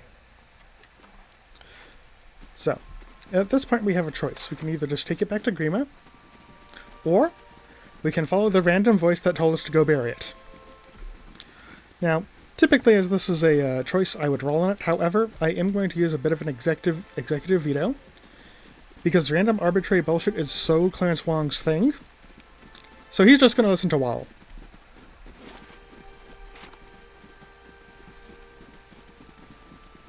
Because I don't know, it feels like the right thing to do.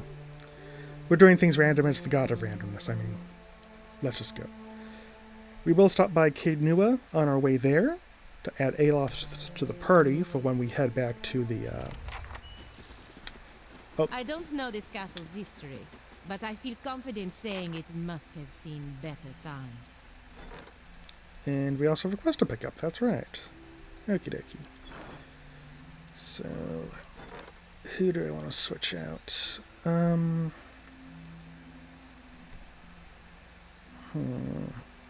Honestly, I'll switch out Kana for Aloth for now. Hey. Oh, time to level Aloth. Alrighty, let's do the dance. Stealth. Is it stealth? There we go. And then only 3 could potentially take it. Survival. Okay, we got 1, 2, 3, 4, 5, 6, 7, 8, 9, 10 spells available. Come here, D10. That is a 10. Written Grimm's repulsive visage. The caster's face becomes a nightmarish mask of rotting, insect-infested flesh, or other images of unspeakable horror, compelling all nearby foes to become terrified and sickened. And then we get the second spell. 9, which is going to be Noxious Burst.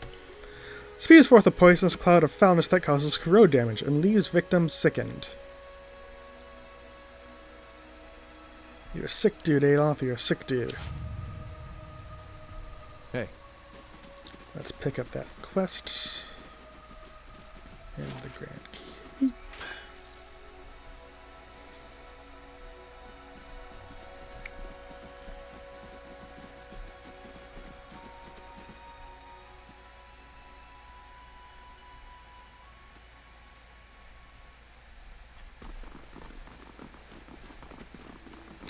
Right, it's this quest. Okay.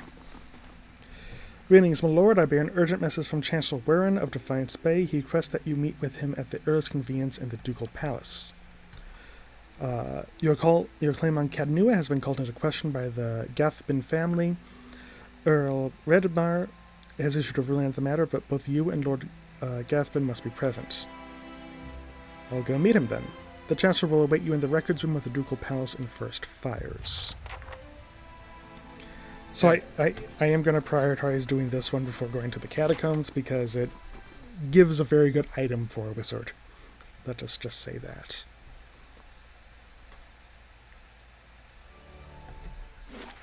Because I don't know if any of you have played this game before, so I don't want to be too spoilery. We're like, oh yes, we will do XYZ for the XY. Yeah. But I've played this more than a few times, so that's why I'm randomizing things up on my build.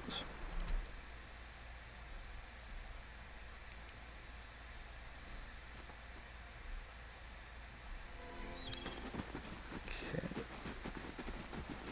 Bury it for a while. Yep. The drake's skull faces east. The soil underneath it is soft and moist. Bury the skull of wall. As you cover the ancient skull with a last handful of soil, the shifting voice speaks in your head once more. Well done, Water! Hey. Okay, so let's head back to... Actually, first, before we move, spend a good amount of time, we're gonna start building something more. Yeah, a lot of things still require the Western Barbican, so we'll build that next. I'm not rolling for, like, which of these will I build next, because really it's just a matter of time. Eventually you will get all of them.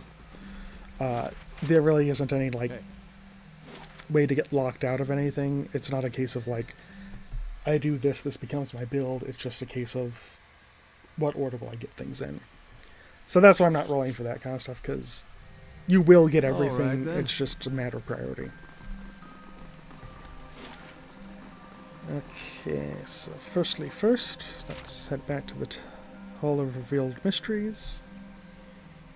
Turn on that quest, see if we can get the theories of Paradigm, Animancy, Book of Animancy.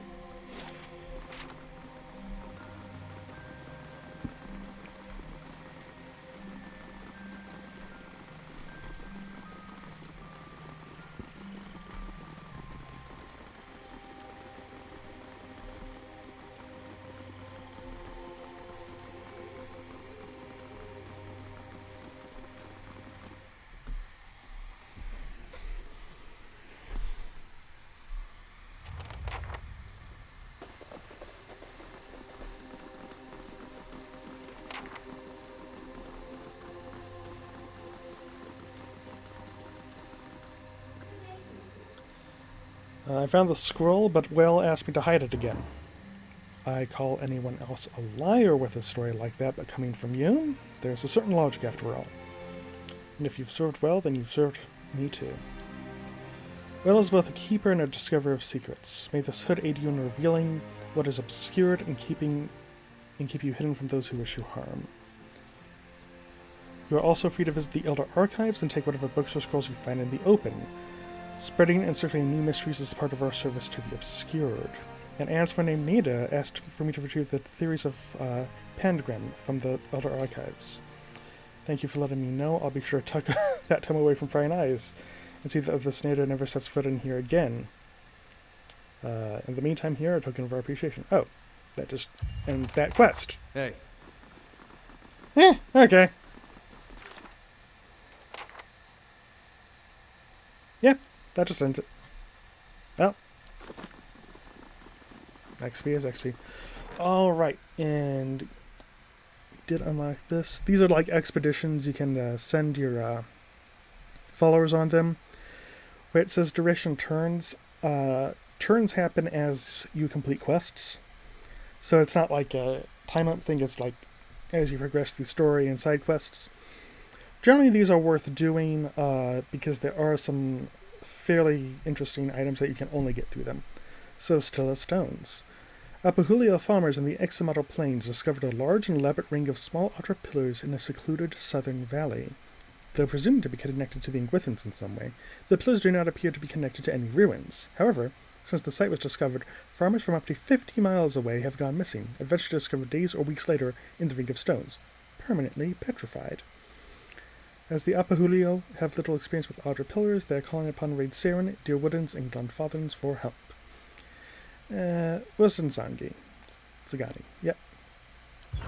Hey, So the one, like, quote-unquote downside is the one follower you were assigned you can't have in your party until they come back.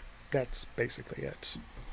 And I think you can recall them anyways if you really want to, but, yeah.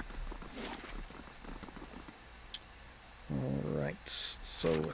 Oh, that's right, let's head to the Ducal Palace to get that wizardly item, and then we'll head to the Catacombs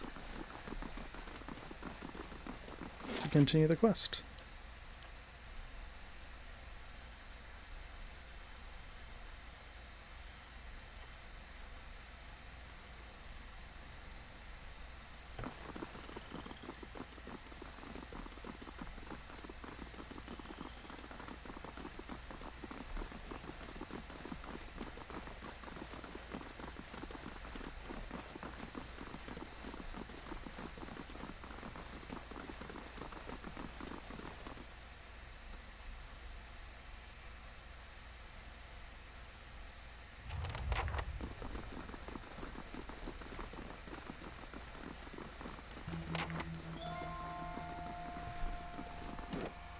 Okay, Defiance Bay is still neutral.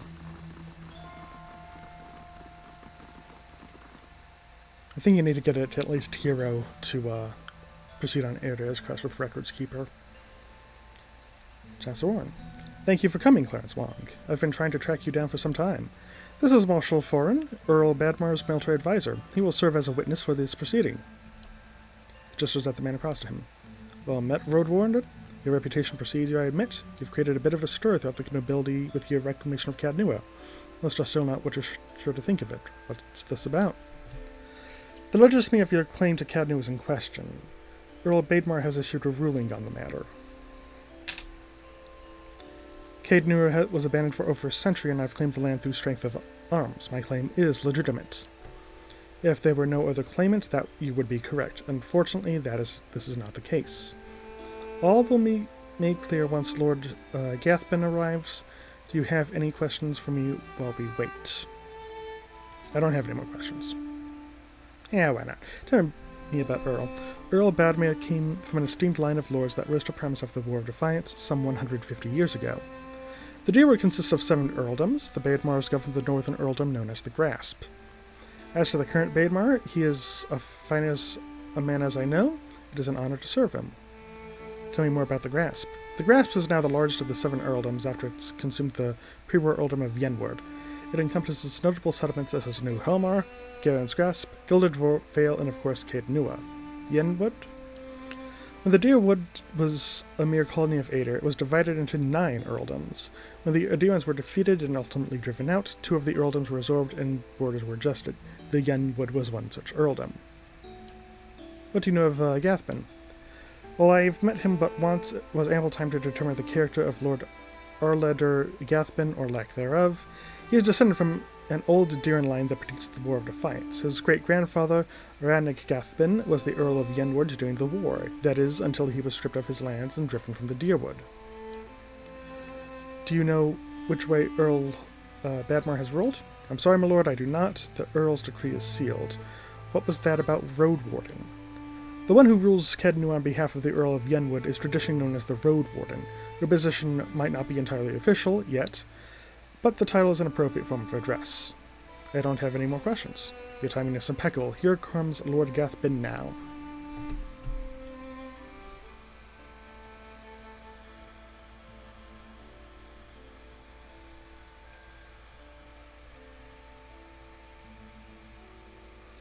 An opulent-dressed man strides toward the Chancellor, his sandy hair trailing him like a banner caught in a light breeze, boot heels echoing throughout the hall. An elven woman with cropped hair, dressed in dark, glinting mail, shadows his steps before taking position alongside him. She watches you unabashedly, taking your measure. Let's move past this formality as quickly as possible. I've other matters to attend to. It's well known that Cadnua belongs to me by right. And where is this pretender who has murdered the Radrix, my own sister and her husband, and now steals my land? Where's this low-born wretch?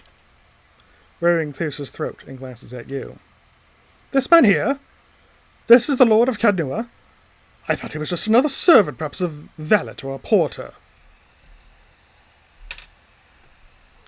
Can we get on with this, please?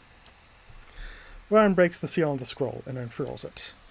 Regarding the matters of the Gathbin claim on Kednua, Earl Redmar finds that the Gathbin claim was never relinquished. By law, Kednua is the rightful property of the Gathbin family.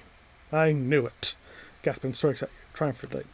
I am not yet finished reading, my lord. Gathbin rolls his eyes and motions for the Chancellor to continue.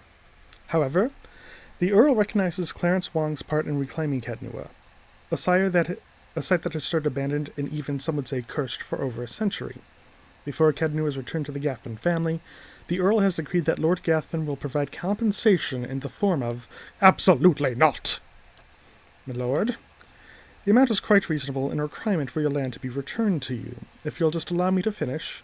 I'll not pay a single copper to this miscreant for my ancestral land. Do you think I'm blind to the Earl's motives, lackey? He thinks he can send a message with this insult. I have a message you can send to that son of a whore. Gathbin raises an open hand as the Chancellor shirks from him, arms raised in defiance. Do nothing. My lord, I suggest you calm yourself immediately. The Marshal's tone is calm, but his hand rests on the hilt of his sword. I'm sorry, that was the Marshal, not the Chancellor. The elven woman deftly draws a pistol from her thick leather belt, her eyes widen in anticipation. My lords, please, there's no need for violence. Or is there? Lord Gathbin holds your gaze for several heartbeats, his eyes burning with hatred. I'll be coming for what's mine. Count on it! Come, Captain Emery. We're leaving. He sneers defiantly before storming down the hall. The captain lowers her pistol and gives a smirking shrug before following her employer. Well, I can't say that Gathbin's reaction was entirely unexpected. Though no fault of your own, I'm afraid you've made a powerful enemy. He did seem a little upset, didn't he? I've heard he's always been vicious even as a boy, and he can hold a grudge for a very long time. In any case, Kednua now officially belongs to you since Lord Gathbin has rejected the Earl's decree. He hands you a deep blue scepter which looks to have been carved entirely out of a sapphire. Here, this belonged to one of the old lords of Kednua. By right, it's yours now. Okay. Please extend an invitation to Lord Gathbin to feast with me within the halls of Kednua. There's no need for us to be enemies. That is a generous offer, and I'll make sure it reaches Lord Gathbin. It was a pleasure to finally meet you, my lord. Perhaps we'll speak again under more pleasant circumstances. Farewell, Clarence Wong. Okay, so that gets us this item, which is a soulbound one. Geared Hewen Stens. Geared Hewen Stens, the bluestone scepter, is remarkable in that it has been shaped from a single sapphire. Its only other component is script made of silver bands. So it can be bound to a wizard, priest, or druid. We are playing a wizard. We have the main character. Oh, we are so going to use it. So we are going to bind the soul. We usually want to soulband the scepter. Once bound, the item cannot be equipped by any other character. Yes. So it's a fairly powerful weapon in its own right, and once we deal 200 raw damage to enemies with it, we unlock the next level. So soulbound weapons and items level up as, rank up is more appropriate as you complete certain thresholds with them. And they are fairly powerful items and fairly fun to use, so I wanted to prioritize getting that. So with that done, let us now head down to the catacombs. So we are never far from the Queen.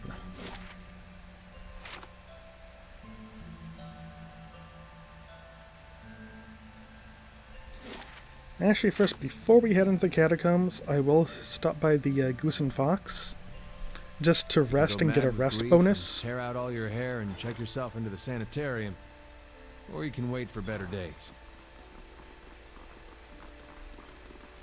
Well, feathers in my case. But I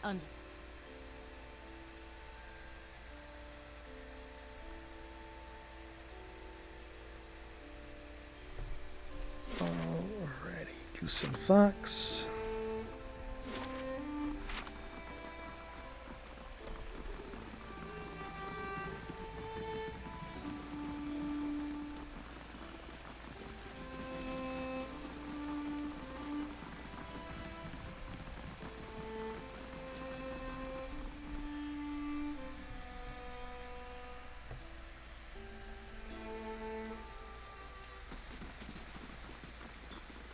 Welcome. Got a room. Okay.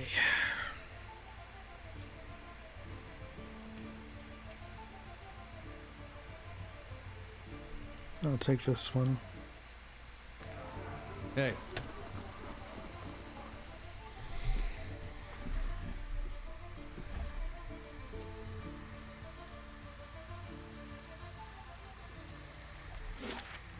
And head into the catacombs. Okay, still out here, right?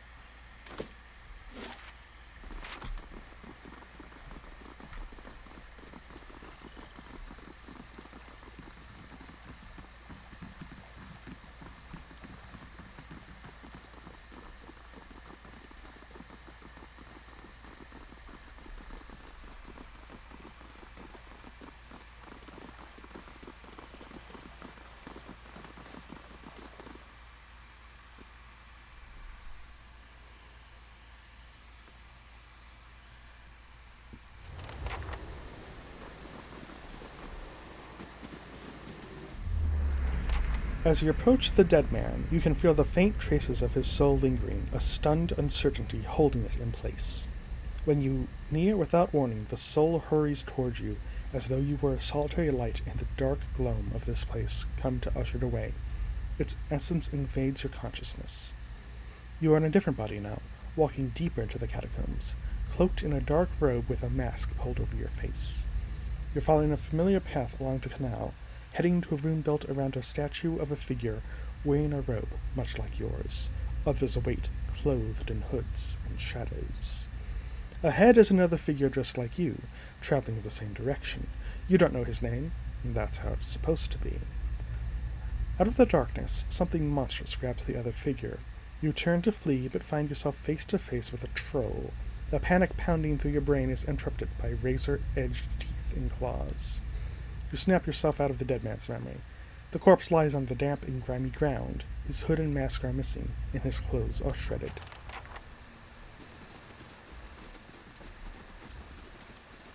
My thoughts will be as silent as my feet. Let me check real quick. What's our highest mechanics in the party? Okay, it's 4. Hey. Yay! That's not very high for this part in the game. But that is the life I've chosen. In the name of spice and flavor. And walk into a bunch of traps.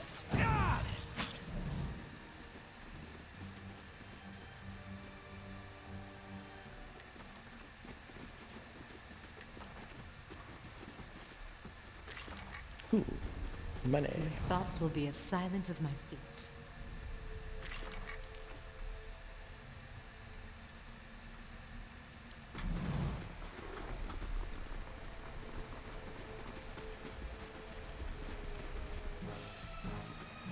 Okay.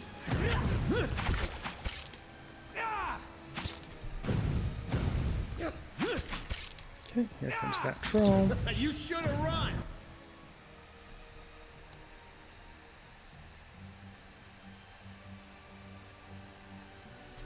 Let me see if I can paralyze the troll. Ready when you are. Indeed. Let's move the rangies out of the way. You're mine.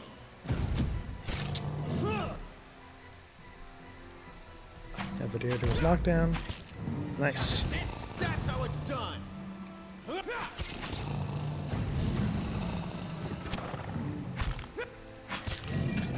You? Nope. Not yet, at least. Pelagia. Can I get a Friends of Devotion? Nope. Yeah, it's just kind of at a weird angle.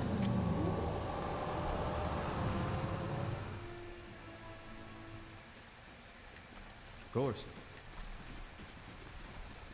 Nothing will slip past me. Back into scouting mode for trap detection and just in case we can find any hidden items, which I doubt, but spotting. And it is interesting because, as I mentioned in my first video, I am playing this through on easy. Because with the random builds for every character, I can't really control things to make builds that I like or builds that are going to synergize with other party members. But the only thing that really changes from normal to easy to hard is the amount of enemies that spawn in any given encounter. Need something? It's only... Oh, he's My mind feels confused. Shit. I hate these things for that. And it's interesting because... I should have Aloth. Wait, no, Aloth does not have that spell. Right, only I do. Because I was playing through a...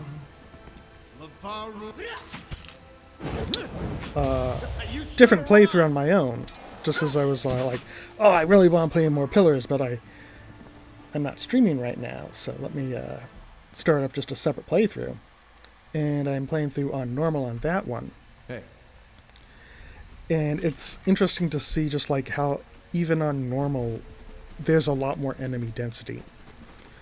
And how like for the most part it's not overwhelming, but there are definitely some fights where you walk in and you're like, okay, I can tell that this was like gated for probably some higher level characters, just because of the amount you're expected to take down versus the 6 party members you have. Because at first I was kind of like, am I really doing the right decision putting this down on easy? And after like doing some of that playthrough on normal, I'm like, yes I did. And with the way things are going here, I do not foresee ever having to switch down to story mode. Story mode is the one that story mode in Path of the Damned will like spawn like the same number of enemies as normal, I believe, but actually like lowers their stats or ups their stats. I did once do a playthrough on story mode just to see what it was like, because I wanted to go through the character for story purposes, and I actually found it too easy. It was just like, yeah, I like to like play and go through and enjoy my characters with the story, but I also like at least like some modicum of challenge. And yeah, story mode was just too much on the easy side for me on it. And the way that this game works anyways is the difficulty is actually determined when you first load the map in a save. So if you're like into a map and you're finding it too difficult, lowering the difficulty isn't going to do anything for you. It's only maps that you load after it will have, that you go into the first time after it, are going to have any effect on it. So you would even have to load over to an older save. Which, spoilers, I will be making a hard save before we do the Torn Bannerman for the DLC, because that is a rather difficult side quest. Leave it to me! Leave it to me! Like, if for the Torn Bannerman and the bonus boss, I have to resort to uber easy mode in the name of content, I am not afraid to do so. And those are also basically going to be the last things we do, are those bonus bosses. So, like in the DLC bonus bosses, one is a lick, and the other is a wizard with 2 juvenile dragons. You can potentially talk your way out of the second one, though. But they are some of the most... No, they are the most difficult fights in the game. This small Orlan man appears to have pulled together some crates and scraps of cloth to make a rather sorry-looking little camp. The thick fur on his limbs is matted, and his clothing smeared with blackening grime. He looks startled as you enter, his eyes widening in alarm. Greetings. Hello there. Wasn't expecting any visitors down in these parts. What are you doing down here? I've been a little down on my luck lately. Didn't have anywhere to go stay, so I thought I'd come down here. Nobody pokes around in the catacombs much, not until you anyway. A sad tale, but not the whole story, I think. What are you hiding? I'm just trying to get by. There's nothing else to it, and if that isn't to your liking, there's a whole lot of catacombs out there for you to have all to yourself.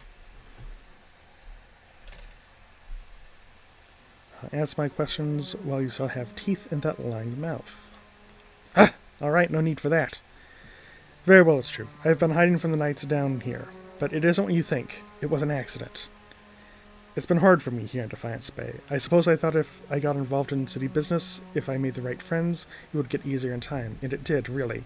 I made a name for myself, a place. People actually listen to me when I talk. Well, they used to. People can get very passionate about these things. We were discussing, I think it was shipping arrangements of all things to fight over, but this one night, this man, he got very angry. I think maybe he had a little too much at the inn, and I guess he didn't like an Orlan talking back at him. I struck him. He came towards me, and I hit him, and he went over like a tree. I guess he struck his head on the way down. Turns out he was a knight. The Crucible Knights won't care how it happened, they just want me gone. They won't let me live long enough to see the rope, please. I just want to get out of the city. The second I can get money for passage, I won't trouble anyone again, I swear it. I'll live quietly. But you can't, please. You can't tell them I'm here. Okay, let's see. What does Clarence Wong feel like tonight? Justice demands that you pay for your misdeeds. Clarence Wong chooses violence. Markren, help me, so be it. And now we will kill the Lauren Orlan.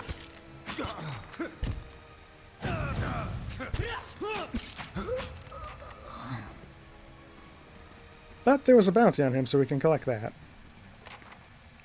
Don't we feel wonderful? That's okay. That's not too bad either.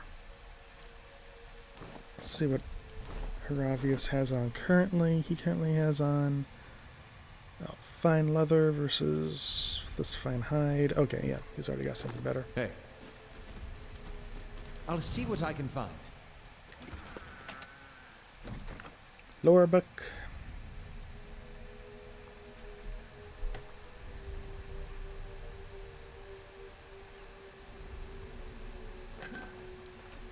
I just want to make sure I did pick something up. Okay, good. I did pick up the Woodica hood. Hey. That gives an option later on. Mind you, this is Clarence Wong. He might just choose violence. Who knows?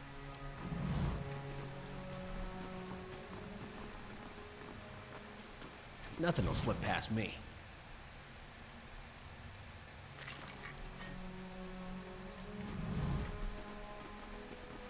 Keep pushing back the unexplored territory. That is satisfying.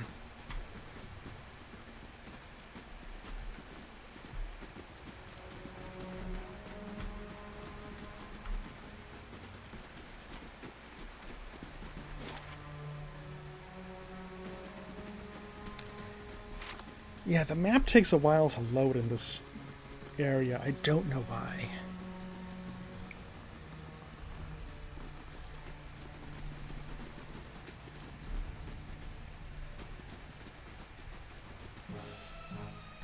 Lesser ooze.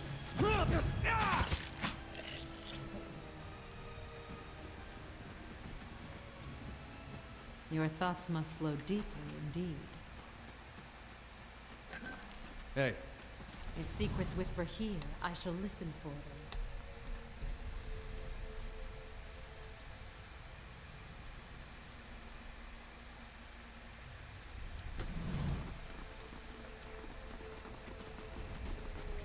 Eyes open. Now this is interesting. I was right, it is strapped. Sure, let's trigger it. Why not? I mean, yeah, it's pretty much...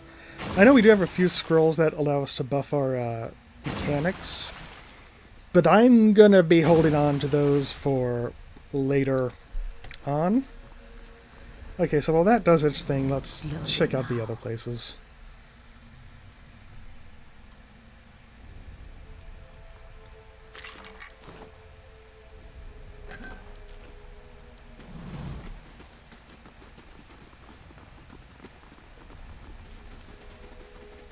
I'll stay out of sight. Yeah, might as well trigger it. Oh, that's not too bad.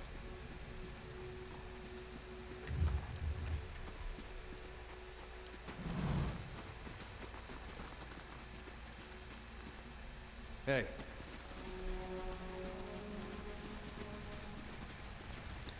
See this? That will come into play later. In a side quest. Alright, let's head back and get that one open. Yeah. Trap ran its course. Yeah.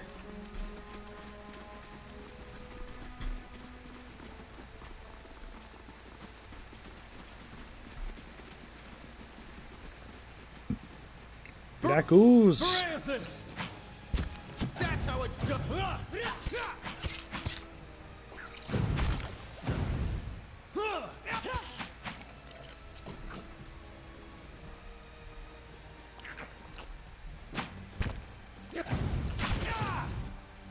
Yep.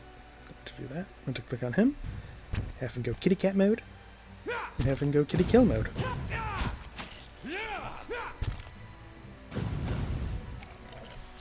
Hey. Alrighty.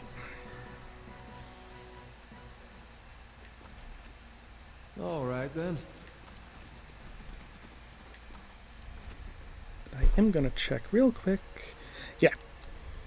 Like, since this always does plus 20% raw damage on its hits, this is just naturally filling up if we're already halfway, over halfway there.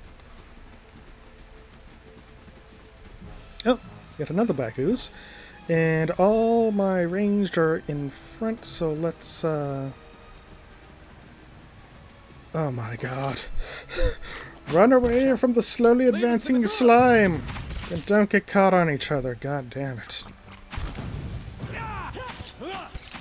I will say that compared to the actual old Infinity Engine games, the pathfinding on pillars is far better, but it still has its moments.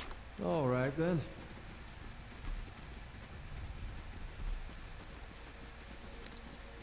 Alrighty. I'll stay out of sight. So we have reached plot advancement. So obviously we just have to go the other way. Dark Souls rules here. Try to find the critical path so you can ignore it.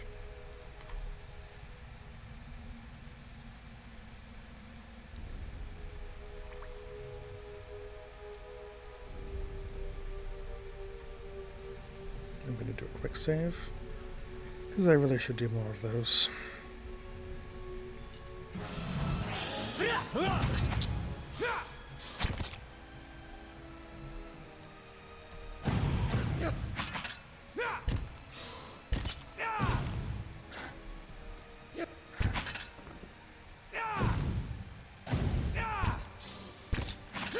That's how it's done. There we go.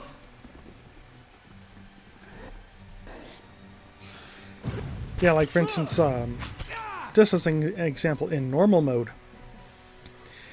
there's these two skeletal fighters, there's like another like ranger over here, I think there's a rogue, and then there's like another wizard in addition to those. Like, it's twice the amount of enemies, you got two wizards to deal with. It can definitely be engaging, but it's meant for people who know what they are doing, meaning you know how to build your characters, meaning you're not doing just like your random bullshit funtime builds that I'm doing, so that's why I chose easy.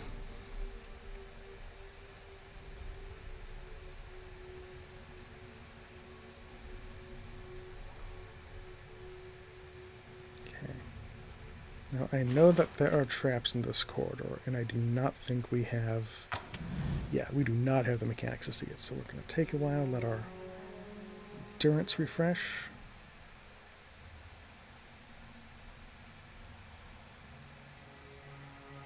Keeping an eye out. Oh, you can see that. Have a look at this. Cannot disarm it. Hey. It is Helig of Thane!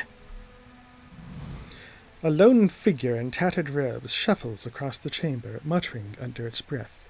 As you approach, the figure halts and swivels its head toward you. Its haggard visage is a labyrinth of wrinkles and sores, overgrown by a moss-like beard. What's this? Who disturbs Helig's work? Its voice rattles and gurgles like that of a drowning man. You're Helig? Dalton sent me to look for Rona. He leans back and bursts into raucous laughter. His threadbare robes drift apart, revealing an amulet, a ragged wound running from chest to throat. It spatters in black, vicious fluid on the floor with every cackle. That old fool is still alive. I do hope he still doesn't bear a grudge for that incident. It was so very long ago. You may want to get that looked at. What's this? He points a gnarled thumb at the wound. A long story. I was one of the first animancers in the Deerwood. Practiced necromancy, too, which is what put Dalton and his Northwatch Rangers on my trail. He cackles, making a wet, burbling sound. Burble. What can you tell me about Dalton? Only that it's a miracle, or a joke of the gods that he's still alive. He picks a bloodied crust from his beard. The only thing he loved more than his fetching lieutenant was the idea of his own legend.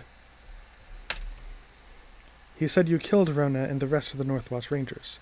Did he mention that they hunted me down like a rabid dog? He adjusts his moth-eaten robes.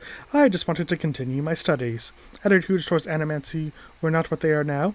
Necromancers have never met with much acceptance. But they're corpses now, and so am I. Surely that's all well enough behind us. Do you know where Rona is? He seems to restrain an ended bout of chuckling. Oh, you could say that. If you're to retrieve my grimoire for Mordred, I'll let you in on a secret. All right, what do you need me to do? When animancy started gaining popularity, I came to Defiance Bay in hopes of finding a place where my research would meet with more acceptance. Worked at the Brackenberry Sanitarium for a few months when I met Mordred. He spits a glob of black blood on the floor. Let's just say Mordred and I didn't see eye to eye. Got so bad we were threatening to kill each other on a daily basis. Obviously, that bastard made good on his threat. He runs a jagged fingernail along his oozing wound. Sink a dagger into my chest while I was sleeping and dumped my body in the catacombs. If Mordred's killed you, how are we having this conversation? I preserved my mind and my memories, with Engrithan magic and a few timely preparations. He looks at his rotting hands, yet now my soul is anchored to this decaying husk. His claw-like hands clenched to fists. Mordred stole a life from me, and left me with this wretched corpse, into this craving. He clutches at his stomach and glances at you hungrily, but only for a second. Mordred keeps all that is precious to him in a trunk in his laboratory, just as he stole my grimoire. He offers you a key with his claw-like hand. On your way to Brackenberry Sanitarium, then, bring me my grimoire and my revenge, and you can have your Rona. If there's nothing else, be on your way. What are you doing down here? Research, a hodgepodge of animancy and necromancy. I have peace and quiet as well as an abundant supply of subjects. Why, what are those creatures behind you? Just a few personal projects. Soy souls stuck in their mortal shells. Their flesh is as dead as mine, though their minds are not as well maintained. They flock to me like worms to drakes. They're not half as intelligent, but they serve for amusement. Farewell. Hey. Alrighty. And then that path leads back to the same room, but it is more trapped, so we'll ignore it. And we will continue by the power of plot progression.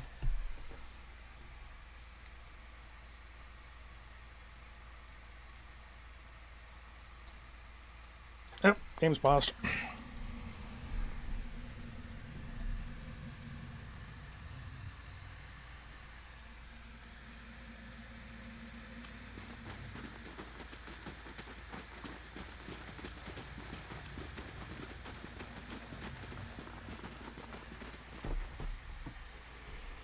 Alright, down into the temple.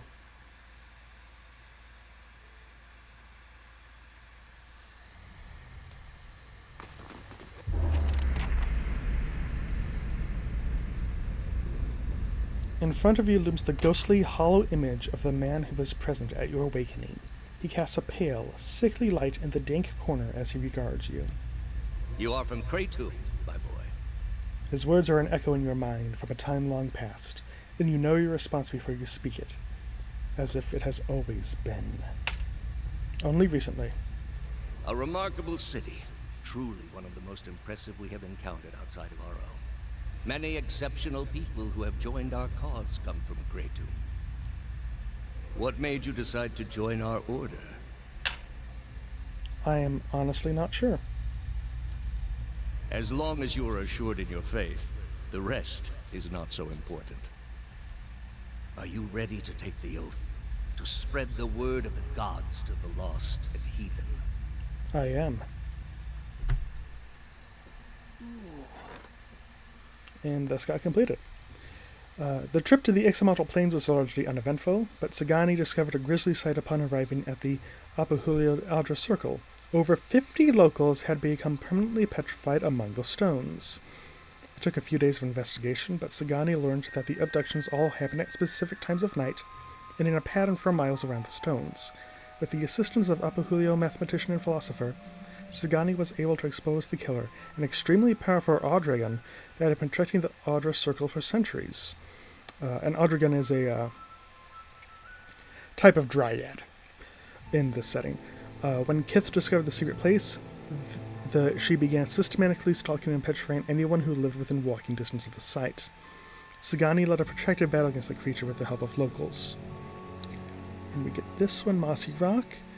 Summons a swamp lurker for us. We get 5 of those. I don't use many of the summoning items. Some of them are one use, some of them are recharge. I might actually wind up using some of them more this time through, just because I might need the extra bodies, but we'll see. Hey. Eyes open. Let's put a save in here. I don't think we have the mechanics to find this. Take a look at that. We do. Not too alarming, but I'm slowly dying of poison. We have the mechanics to find it, but not the speed to stop us from stepping on it. So let me actually find who has the high mechanics in the party. Eamon Yeah? Let me actually send her out, because the faster she sees it, Something here calls to me. probably won't be able to truly disarm it. Oh, nope, we got that one. Okay. Fenwalkers. Okay. That's kind of useful. You think you hear the faint sound of whispering coming from the skulls, but the words are unintelligible. That's normal.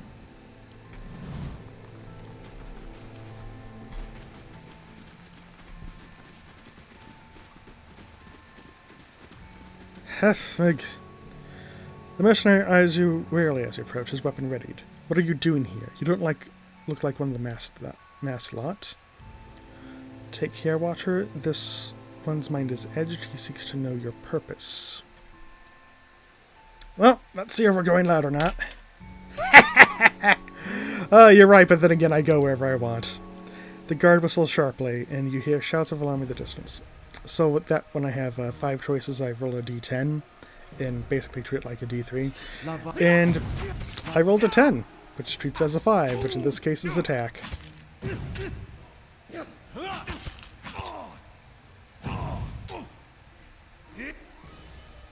I dare if you would. Thank you.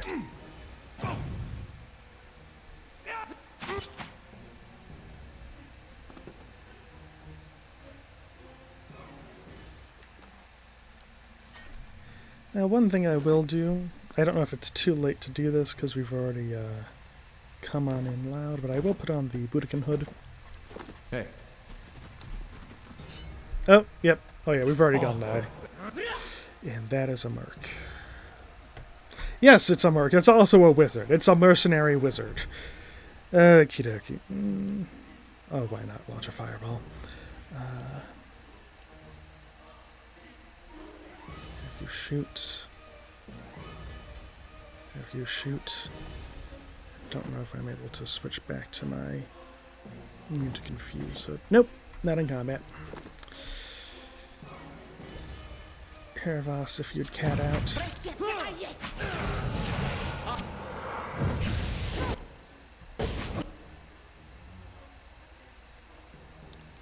Dare kill him.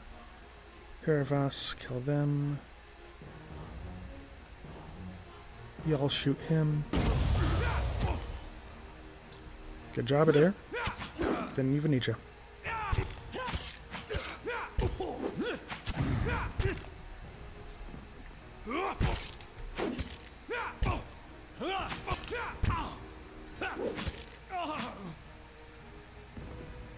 Ooh, blue glowy glow. Might have been a cipher. Oh! New Grimrock. Hey, that's one I also don't got.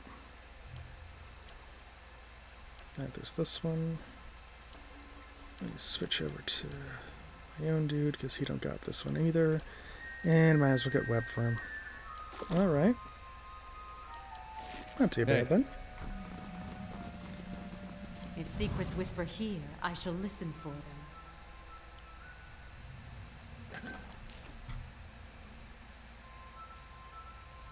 Leave it to me! Leave it to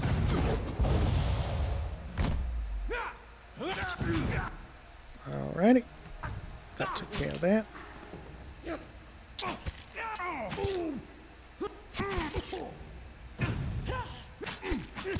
Come on. There we go.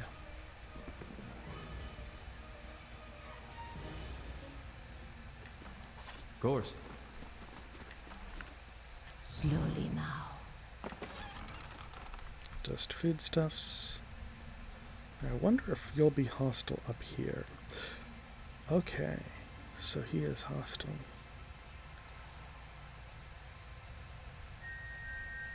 Okay, yeah, so it looks like they're all hostile now. You should have run. So yeah, we've just gone loud, so.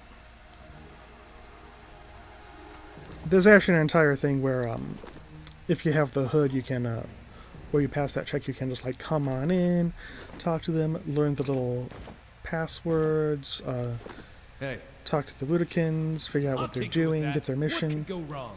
Or you can do Hold like up. we're doing and just slaughter them all and read their souls afterwards. Hey. It's just as good. Nothing will slip past me.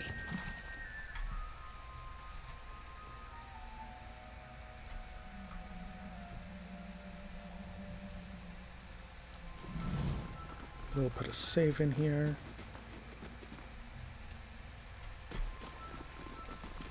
And now, just as a general rule, if a TPK or a crash or whatever causes us to go back to an area before we had a conversation where we went into a fight or took a certain course of action, I will still take the course of action that was first rolled. I don't really see a TPK or a crash or anything as a reason for a do-over on those.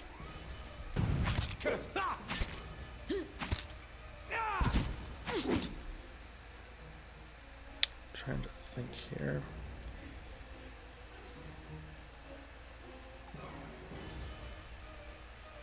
I'm gonna try and charm you.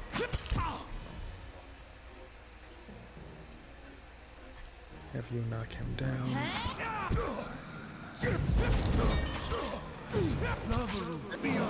Okay, good. The charm went off. Want to have you heal.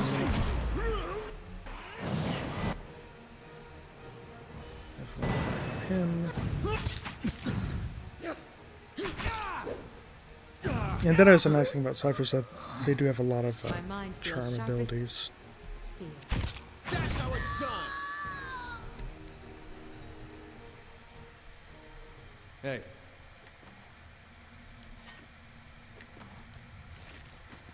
On the hunt. Make another save here. Oh. You glow, give me stuff.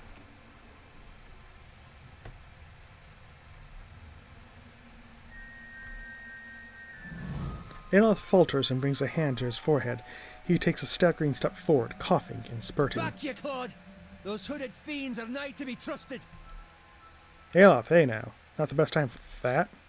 He grimaces, catching his breath. It's nothing, I'm fine. He coughs again. This probably isn't the best place to linger, anyhow.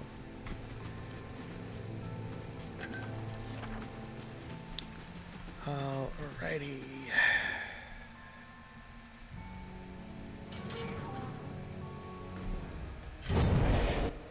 So I'm actually going to back out of here, make them come to us. One of my all-time favorite tactics. You're casting web. I'm going to see if I can have Pelagia attack him. I want you to attack him. You to attack him. You to magic. Oh, you're got no line of sight. You to attack him. No, you're doing that. Okay. Magic missile.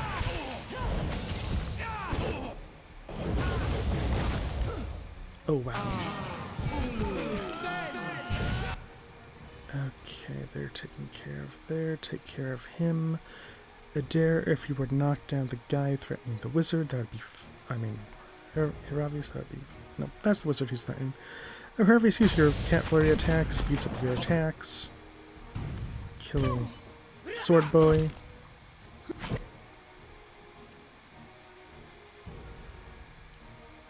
Use another one for Flames of Devotion.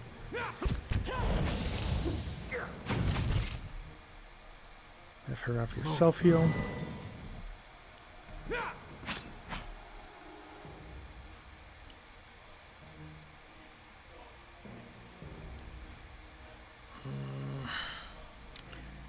Wish that was a bit of a bigger range. That's Infestation of Maggots. It's a fun spell. But I think I will have him... Yeah, just keep attacking. That being said, Grieving Mother, if you could do that with Heravius to put him in the middle of it.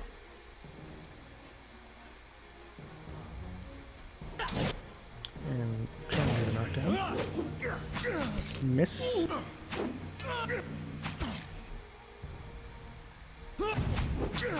Oh yeah, that dealt good damage. Move Heravius over here. Move Heravius up here, her over here. Something? I'm ready. Oh, 43 damage. Nice. Hey. Oh, that is useful. Crumpling at your feet lies the body of a woman. She wears a dark robe that bears an insignia resembling a key. As you approach the woman's body, feelings of rage assault you. The dead woman's voice howls in your ears, and her lingering consciousness rends at yours. Her essence tingles through your bones and membranes. It fills the spaces between your ears, behind your eyes, clawing deeper into your core. You see a gathering of men and women wearing robes like hers, their faces hidden behind masks. One by one they approach her, whom they know as an acolyte, and she places her hand on each of their foreheads, searching their thoughts. She tests them with ritualistic questions, and they answer that their oath is sealed by the leaden key. She asks them their tasks. She gives them new ones, all without a word. Try to see these tasks. Her essence flares, fighting to boil your blood, burn your memory, and splinter your bones from within, yet between its strikes you see flashes of something else. A tower, a prisoner, into ruin. You funnel all your concentration into a single effort of will, a sharp point that pins the raging soul in place, like an insect in a display case. With the thing under control, you're able to examine it and the three thoughts swirling inside. Examine the thought about the tower. You see a palimpsest of a neighborhood. Run-down estates are cobbled around a cemetery and an ancient tower. Savage shapes prowl the streets, and in the tower a man hunches over a strange mechanism. You can't see him clearly, but there's something unnatural about him. Somewhere nearby you see a woman with a scar over her heart. You understand that she has something he needs. You also see a door at the base of the tower, a seemingly impenetrable slab of stone and copper. But then the acolyte reveals the invisible splits between the perfectly matched halves, and you understand how the copper veins convert a command into action. You know how to open the door. Inquire about the prisoner. In your mind, you see a building, magnificent with trellises and tiles and located on a pristine boulevard. The wealthy and learned stroll in and out, trading knowledge and coin. Yet it also houses misery and madness. Somewhere within its rotten core sits a man, his hair matted but his eyes alert. He watches and waits, a prisoner by choice. Look into the ruins. The acolyte's vision takes you out of Defiance Bay, into a town in the wilderness with a watermill. A signpost on one of the paths reads, Deerford.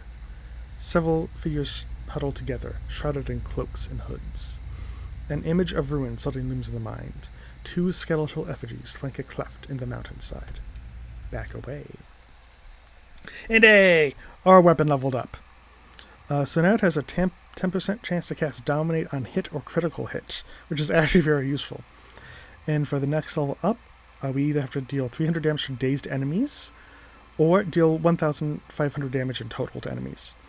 So this one, like with our little daze burst, we can help speed that along, or we can just keep hitting enemies. In my experience, it's always nice to go for these ones that help speed things up, but oftentimes these ones are just a bit more reliable. And they both count at the same time, so it's not like you're counting towards one or the other. Okay. In Gyrd, the most famous scepter in Edir and perhaps all of Aurora is held jointly by the Mequin and Fairkirn as a symbol of royal authority, and is said to carry the souls of early chieftains in its Audra head. Though traditionally thought of as symbolic, there have been a few notable times in history when it has been put to practical use. In one such instance, Mequin Illyria I had her claim to the throne challenged by an older half-sister claiming to be a legitimate heir. Elia invited her to court so that the people might hear her words with their own ears and judge for themselves. The women spoke at length and showed a number of sworn documents to those present at court. Elia summoned her to the throne and told her that if the chieftains of Ingir judged her worthy, the Mequin would abdicate. I have a feeling this involves it being pounded into someone's head. Just a feeling. Okay. Really? That's an Novice's Grimoire? Alrighty. Hey. That key. Hey. Kinda wanna see if we can do it without the lead key and if we can get some XP for it. Whether by design or by consequence, the sputtering of candlelight the hooded statue's face is almost impossible to see.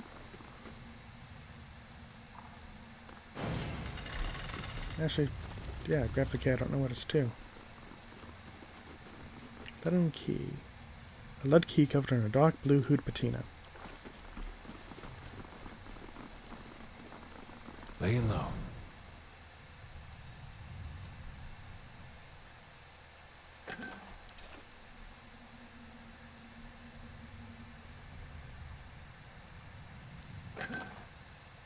Token of Defiance, Defiance. Okay, it's defense against mind control, and also gives you concentration. Hey. Good, good.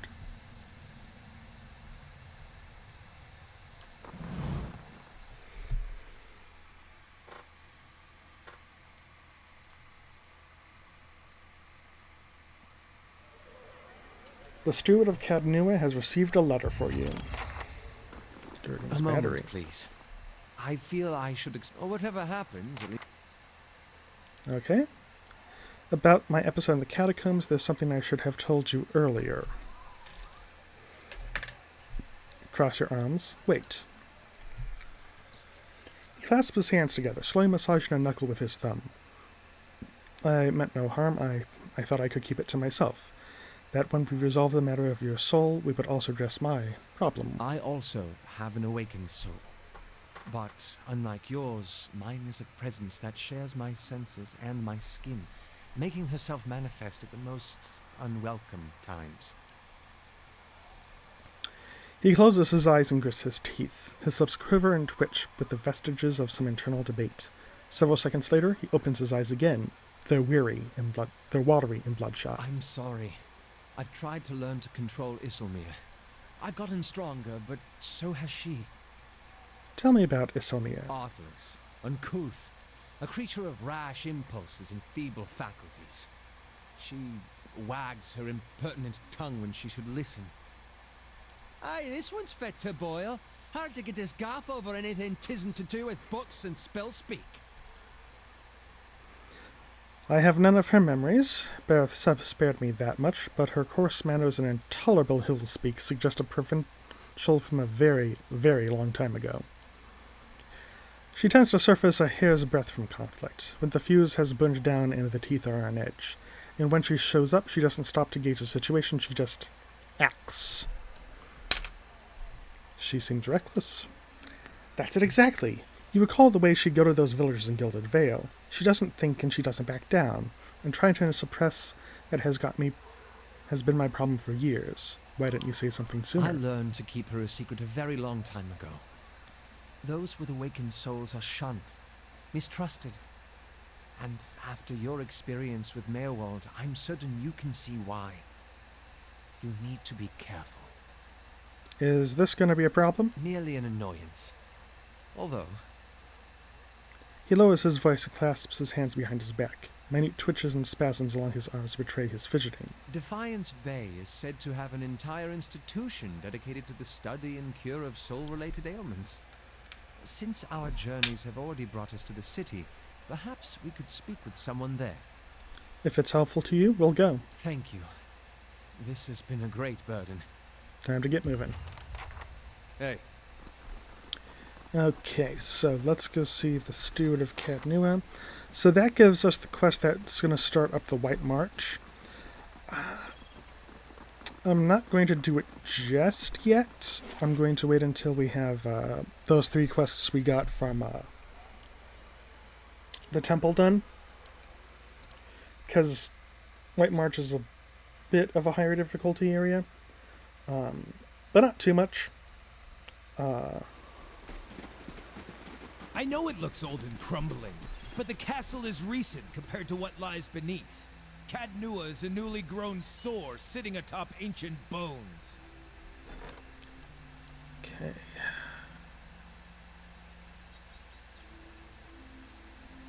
And I am going to purchase the chapel, because it does allow us to rest and get a bonus to resolve once it's complete. So let's rest for now. And since Aloth is still in our party, we might as well go help him with his quest. That takes us to the sanitarium. Hey.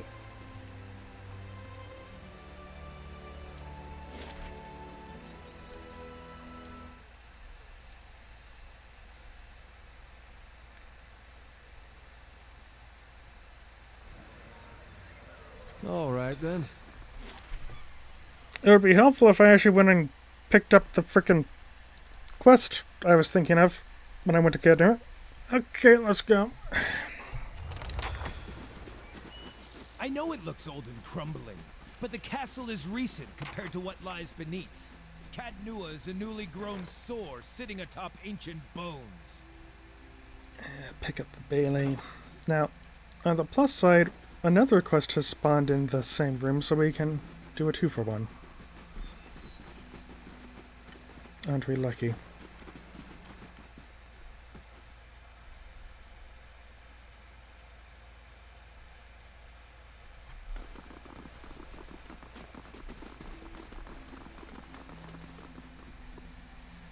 Pardon the intrusion, my lord. Chancellor Warren urgently requests that you meet him at the charged barrel in Brackenbury. Is this about Cadnu again? I don't know. My apologies, my lord. I am merely a messenger. I'll meet with the Chancellor when I can. The messenger bows and leaves. What's my rep? Still neutral in Defiance Bay. Okay. My lord, you've received a letter. Delivered with some urgency as it happens. I thought the messenger might swoon, poor dear. It's from Stalwart. Apparently the mayor, Renengild, has heard of your success here at Cadnua and hopes you can be of aid to her people as well. What does Renengild want? Stalwart is a mining community, and at one time they enjoyed a great deal of influence. Renengild hopes to reclaim old glories, I expect. It seems she's intent on gaining access to Durgan's battery. And she's offering quite the reward to anyone who can get inside. Durgan's battery, as in the source of Durgan's steel. Ah, the very same. All manner of people have been trying to infiltrate the keep for years. Our own Earl was much taken with the story of the battery's fall. There are many legends concerning the battery. As the Earl told it, the dwarves fought amongst themselves, each seeking to use the battery to further his or her own ambitions. Greed and cruelty brought down the battery, and now the spirits of those same dwarves roam the halls. Whatever happened, the battery has been impenetrable ever since. A shame. I don't doubt that there are great treasures still within those halls. I do enjoy vast amounts of wealth. I'm sure the wonders of the battery are a marvel to behold, but if the passes through White March were to open again, it would be a boon to merchants of the Republics, and the Deerwood, of course. I should mention that among those rumored to have answered Renengild's summons is a certain group I believe you may have an interest in. Followers of Woodaka, intent on reaching Stalwart and the battery. I do not know what they seek there, but I thought it worth mentioning, given your interest in the ruins at Defiance Bay. Now that I've delivered Renengild's message, there is also a local matter of some concern, my lord. A mercenary band has been sighted to the northeast. I believe they mean to take Consul Hot's tower, and I don't expect the Archmage will go quietly. Consul Hot's one of the greatest wizards of our generation. Aloth fidgets and flutters, vacillating between anxiety and excitement. He appears to be at a loss for words. The Torn Bannermen are a deadly fighting force, and Consul Hot himself has sent many travelers to their graves. I would caution you to stay clear of the region if you do travel to the White March. It is not that I doubt your courage, my lord, but Consul Hot alone boasts power of a different scale altogether to those foes you have faced thus far. Given more time, perhaps, you will match him. In other words, level up, you dork! If the Bannermen succeed in their efforts, I fear they may turn their attention to Cadnua. I will keep you apprised of the situation, my lord. Who is Consul Hot? A feigned archmage. I am given to understand that the Brackenbury Sanitarium puts much stock in his work, as regards the manipulation of the soul. His spells are widely circulated. But he is poorly regarded in many circles. Some call him a madman, or else cruel and barbarous. He must be very old by now. Perhaps that is why the Torn Bannermen believe they can best him. Do you know anything else about these mercenaries? Little enough, I'm afraid. The Torn Bannermen are well supplied and well organized, and there are rumors that they are backed by an unknown benefactor. They have proved remarkably effective in the past, and they are certainly a threat now. Farewell. Safe travels, my lord. Hey. Alright, now let's go deal with Aloth's predicament. So yeah, Siege of Craig Held Bluffs is the Torn Bannerman and Console Haunt quest. It is one of the last things we are going to be doing. It's very nice. We're not sleeping here, are we? Let's rest up, get some resolve. Hey. And obnoxiously, you still have to use the exit out. You're not able to go into the world map and just travel even though you're in your safe keep. It's there.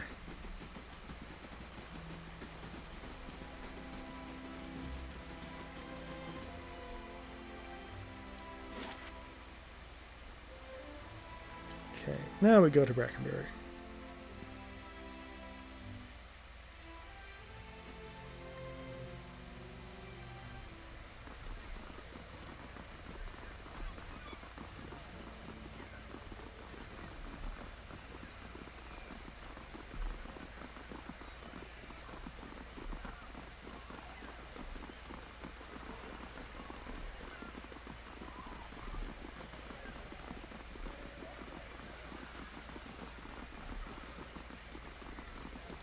So I'm going to do Aeloth's side quest here, and then I'm actually going to head back to Andra's Gift to do some more side quests over there, and then we're going to continue on the main quest path with one of the three. Actually, probably this one right here.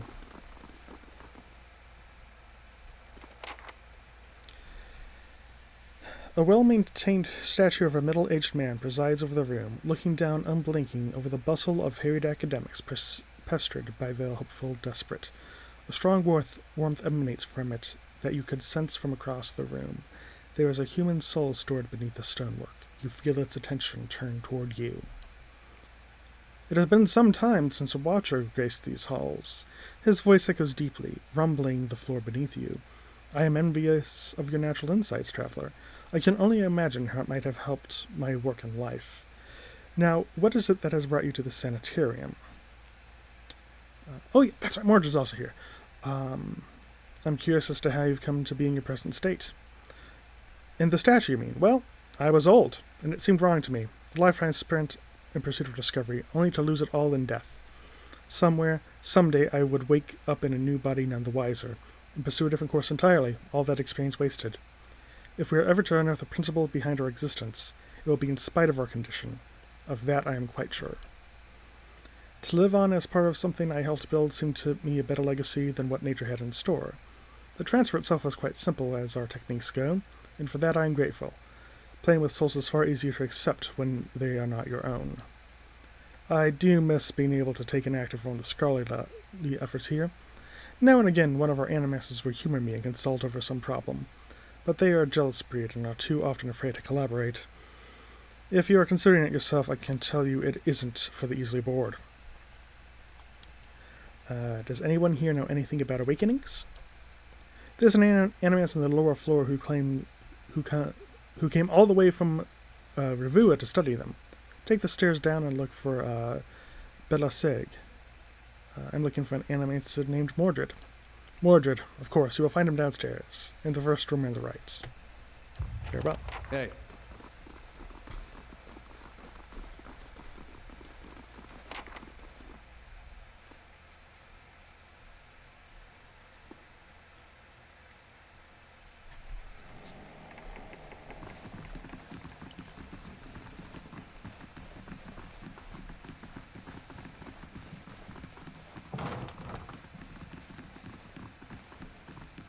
Well met, friend.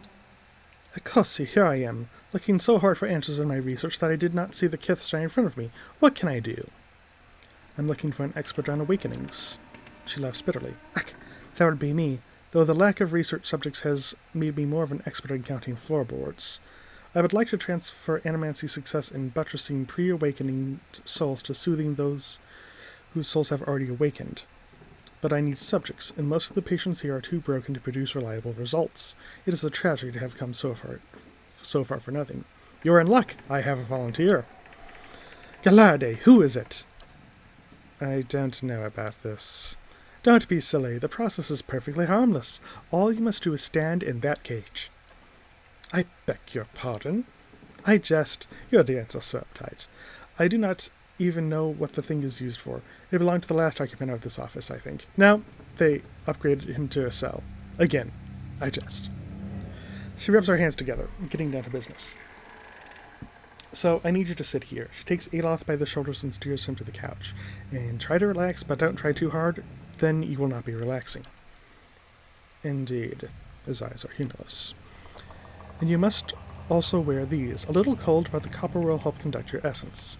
The Animancer fastens thick copper bands to Aloth's forehead and wrists. As she ratchets them tighter, his face twitches with suppressed irritation. Now I will examine your soul through my scope. She reaches into her desk and produces a long, chambered tube. Knobs, dials, and small toothed wheels run along the side of the device. It is fitted with ultra lenses cut to different thicknesses and concavities. By manipulating them, I find the angles and densities that will allow me to track the anomalies in your soul. Does this mean we'll get to talk to Isilma more? I like that lady. His mind is full of hesitation, angles upon angles. Drawing him out of his own fears would be difficult. She raises a finger. But first, we must find this cunning interloper. You will answer some personal questions while I make adjustments. Good luck. You will have an easier time getting straight answers out of a drunk priest of Wall. Very well. She holds the scope to her eye and flicks it up. To begin, tell me something personal, something from a time before your awakening. There's nothing to tell. I was just a normal child living in the Synthwood. He looks to you. His face is set in a frown, but the rigid edges of his apprehension show through nevertheless. What do you remember about your home? As you speak to Aloth, you feel your voice like a bell in your chest. It tolls softly, luring him into the midst of his own memory. Belsage doesn't seem to notice anything, but you feel as if your words were smoothing his essence, untangling its many threads. He closes his eyes. Comfortable, modest, quiet when Mother is away, which is most of the time. Quiet enough to hear the clink of glass on wood. This is when I know to be most careful. Father is good about hiding the bottles. Mother, when she is home, is good at pretending not to notice them. This is good. I am starting to see something continue. Tell me about the time you awakened. She bites her tongue as she twists one of the dials. I am in my 5th year of training. Mother is home. I can let my guard down a little because when she is around, he is usually only angry with her. But he has heard that I have had trouble casting missiles. That's my flame shields are unstable. He is furious that I have failed, and Mother's presence reminds him that he has failed too. The first blow takes me by surprise. One moment I am sweeping the kitchen, the next I am sprawled on the ground, stupidly looking at flecks of my blood on the tile. His boots glistening with fresh polish that across the floor. He kicks me in the stomach, and I curl up to shield my vitals, but it is pointless. Protecting one thing only leaves something else to be exposed. Still huddled on the ground, I retreat as fast as I can. I retreat into the vicinity of the kitchen, and my own trembling knees is nothing but a pinprick against a field of black. His jaw locks, and his eyes switch beneath their lids. Mariako! Belsos furiously cranks the knobs along her scope. He's hypnotized himself with his old memory. You've got to bring him out of it. Quickly, I must have it. This is just a memory. It isn't real. Aloth's eyes snap open, big, but the expression you see in them isn't his. And what about these rattles you see in the space twixt your ears? The real enemy out here. Balsange sucks a deep breath through her teeth. That's it! I'm seeing a shift in his essence. Something spreading and congealing. She glances at you over her scope. Keep talking. He seems to respond to you. What brought you here? Cracking bones and voices high in ire. That warm molasses feeling that crisps down your gut when crisis is nigh. That's different. Bafato! We have flares of totally distinct essence. She jots shorthand notes onto the pages next to her and turns one clicking knob on her script. Now, try to get the two of them talking. Aloth, ask Isilmel what she's doing. Aloth faced her in fear. Sticking weed-worming parasite! He bursts into sudden laughter. You'd say the same to your own kindled twig when it betrays you. Peter grins. Must be hard to avoid knowing there's a lady in your body the whole time judging you. Good! Yes! Very good! She rests from her scribbling only to make another adjustment to her scope. I can now see two separate patterns of essence. Where he ebbs, the other flows. It's as if the awakened soul fills the spaces that he leaves empty. Go on. Isilma, what exactly are you taking from him? 9 more than I'm giving. You should ask what I did that old man of his. How the last time he laid hands on us, I beckoned in 3 places. Alof's head jerks aside. That wasn't your decision. It's never been your decision. And I was awakening, but now I'm stuck with you, and damned if I let you ninny and drag us both through the scupper. Very good. She lowers her scope and consults her notes. I think I finally got something we can work with. I've tracked Isimel's essence through the exchange. She has a particularly high density index during the most heated portions of this argument, and her essence seems to localize most clearly in the lower portion of the subject's left rib cage. That's right around the spleen, which, of course, means that she is triggered by black bile. No doubt the subject characteristic melancholy is to blame. Aloth blinks back at you, as in the midst of his perturbation, you're not quite sure who's looking out of his eyes. That's utter horseshit. How gracious. Yes, never mind my use of training. I suppose you have a better explanation. If you're right, then removing Aloth's spleen should cure him. Now that might be worth a try. Maybe something less permanent first? Absolutely not. It's obvious enough. Elsamel appears when one of us perceives a threat. That's why she's always just in time to make a bad situation worse. I suppose that could be true.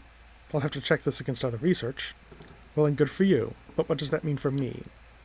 Belsarge frowns at her notes, tapping her cheek with a quill and making a grand show of concentration. However, you catch her stealing a glance at you over the pages.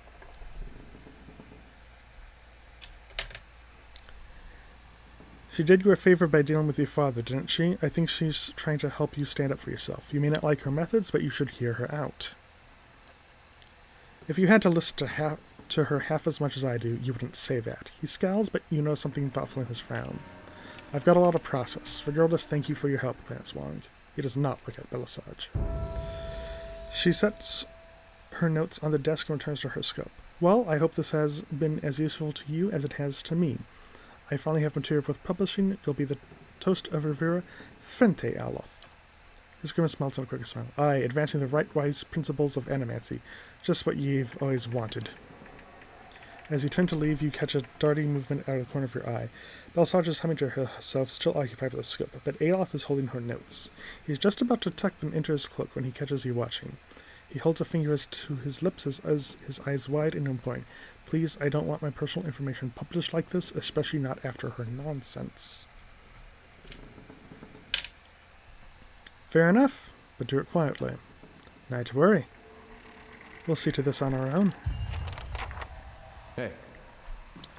Alrighty. And before we level up, we'll just do Mordred here. Here's the chest. In the corner of Mordred's lab is a large weathered trunk. It seems likely to contain something important, if only by virtue of its size. Examine the trunk more closely.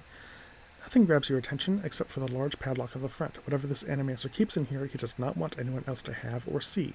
Unlock the trunk. You take the key you acquired from Helig and place it in the lock. It fits perfectly and turns with a solid clunk. The trunk holds no grimoires or treasures. Instead, you find yourself staring into the feral gaze and toothy maw of a twisted, monstrous creature. Its humanoid form has been overwhelmed by bony angles and terrible claws. With a start, you recognize the vague shape of a young girl beneath the elongated, malformed bones and grayish skin. It growls and leaps from the trunk, not toward you, but towards Mordred. Mordred has no time to scream before his throat is torn out.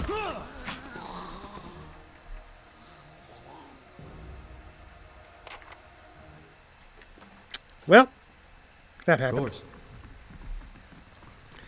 Alright, let's level some folks up. First, Hiravius. Okay, we got lower, and then the only one that can take the 3 is survival.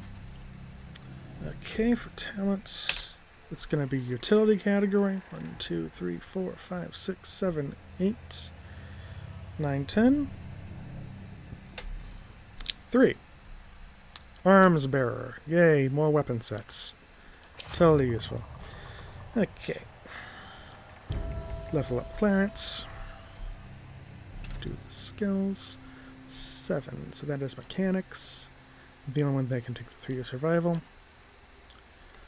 Okay, we got 1, 2, 3, 4, 5, 6, 7. So I'll break out my D8.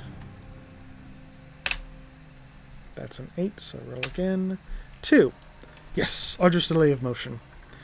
Alters the perception of time for enemies in the area of effect, lowering their speed in movement, so they attack slower, which is very nice.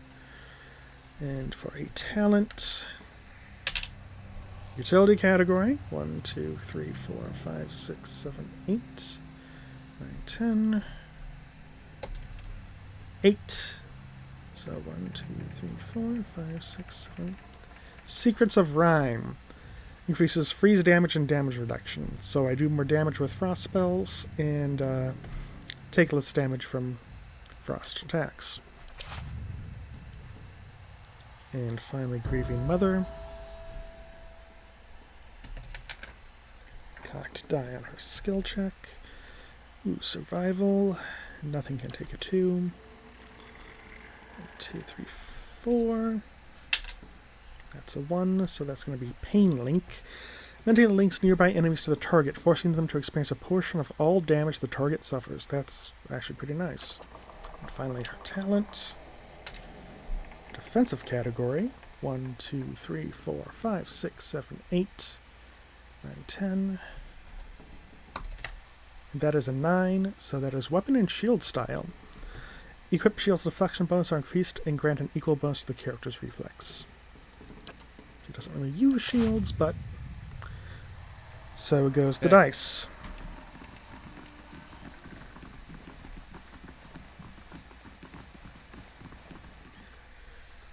So with that, we are going to head to Andra's gift and follow up on some side quests.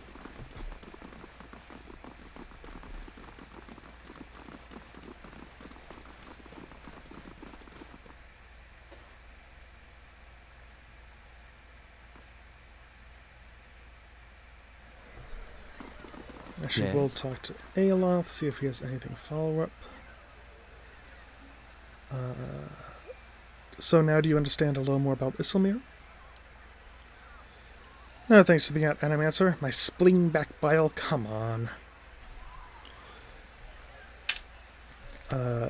Belissage's methods were flawed, but you still learned something, didn't you? Only because you and I had a look of good sense between us. But the average person, show them a shiny gadget in the hands of an expert, and they'll believe anything. Not necessarily. Most people have more sense than that. You can still believe that after all you've seen? That must be nice. Why did you want to take Belissage's notes? Like I said, I didn't appreciate her prying. Okay. Hey.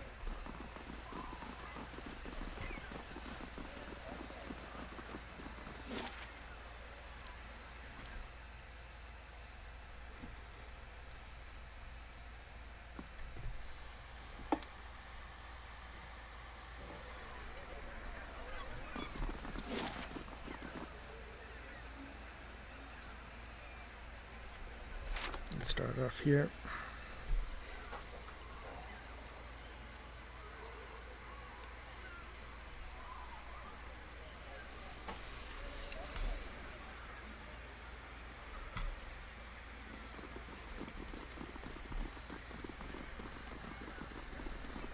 Actually, what's my reps at?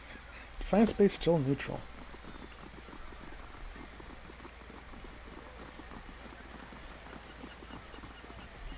Hail, traveler.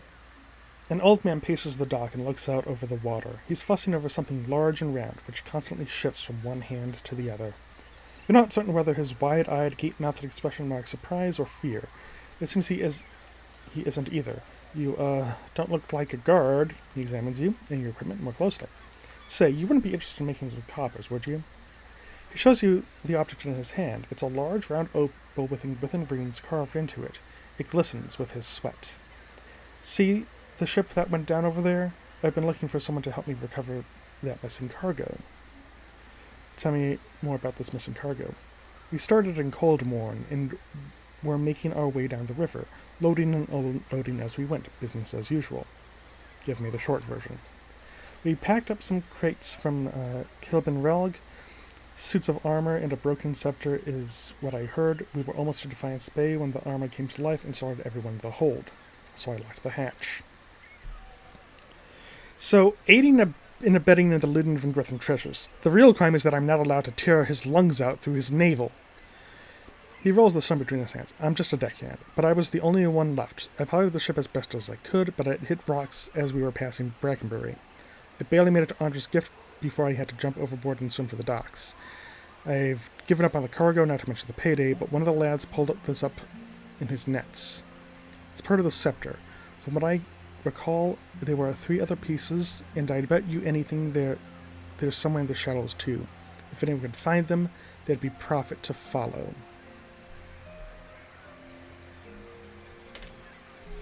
There must be a reason you haven't gone looking for the rest of the artifact yourself. I'm lucky to have escaped the ship like I did. I'm not taking my chance with those things. Have you talked to the Crucible Knights about this? I admit that I was smuggling relics. I doubt they'd arrest me, but I also doubt I'd see any coin from this mess.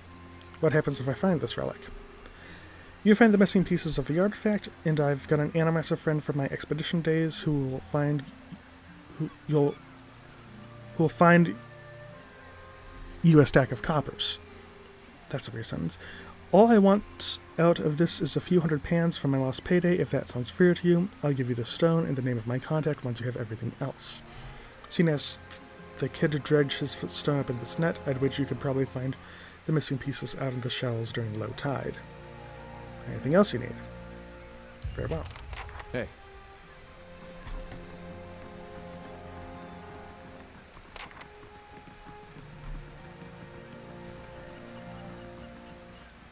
Well met, friend. As you approach, she eagerly turns to you. You interested in doing some construction work? Your clothes are simple, but nicer than most you've seen in Andre's skiff. Pays good money. I take it you're having trouble finding workers? Workers who aren't superstitious cowards, anyways. I offer good coin, but as soon as I tell them about the job, they say an oath to the Lady of Lament and spit over the deck. They all think the lighthouse is haunted, ever since the floods of Andre's gift. Have you gone inside? Who, me? Not exactly. See, my health is rather delicate, and all the dust... Alright, when I saw 2 Amuna deckhands running as fast as they could down the pier, I lost my nerve too. I'll show you how it's done. Good. About time someone put an end to this foolishness. She rummages in her pocket and pulls out a skeleton key. As she hands it to you, she hesitates. Just be careful. Not that I believe in ghost stories, but it is an old building, so watch your step. Farewell. Hey. Also, we have fought little ghosts many times before, so, you know, there's that. And yes, the lighthouse is crawling with spirit enemies.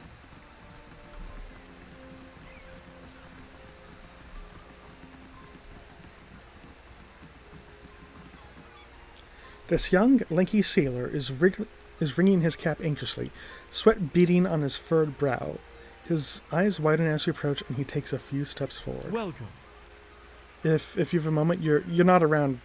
You're not from around here, right? You don't look like you're from the docks. I could use your help.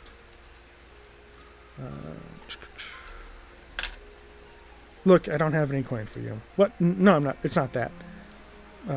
Marceno raises up on his toes to glance past you anxiously, then leans forward. It's a little more complicated. I lost something. A sea chest. A very important sea chest. The captain's sea chest. How did you manage that? I may have gotten a little distracted. I wasn't gone long, just an hour at the salty mast. When I got back, the chest was gone. It really hasn't been that long. Whoever took it can't be too far. But the shift's changed, and I'm on watch. I can't sneak off to look for it, and the captain will kill me if he hears of it. I'll get strung up by the yardarm. Please, if you could get back for me, I swear by the flame, I'll make it worth your while. You can have my pay. I won't be spending it. And if Captain Forntero finds out anyways. Any idea where the thieves might have taken the chest? Well, the chest itself is pretty heavy. Nobody I've asked has seen it getting carried around either. I figure they must have snuck it off somewhere nearby, just out of sight. They can't have gone far. There's a pretty good lock on it too, so I'm hoping they haven't got it open. Unless they take an extra, I suppose. Oh, gods. If they've got it open, I really am done for. Farewell. Hey. Oh, wow. Yeah.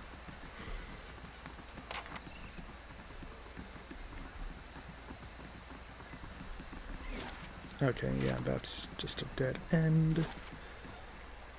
Let's head then On over to here.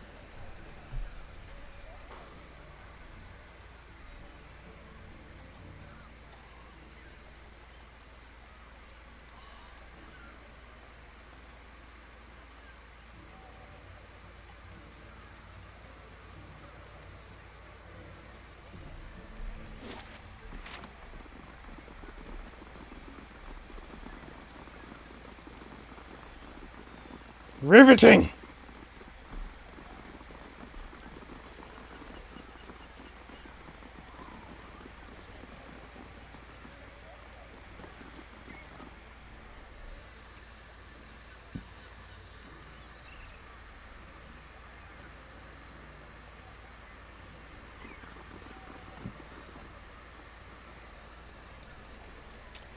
This man's fancy clothes are ripped, and blood flows from a fresh cut above his eye. He tries to push himself up, but his arm is shaking. He winces painfully. Help him up. Thank you, he gasps as he rises. My head. What happened? He carefully dabs at his bloody nose with a silk handkerchief. I was just on my way to the club. He slowly stretches out one leg, grimacing at his scraped knee. It's a rough part of town, but the rabble's never been violent. Even a night with Aquila isn't worth this.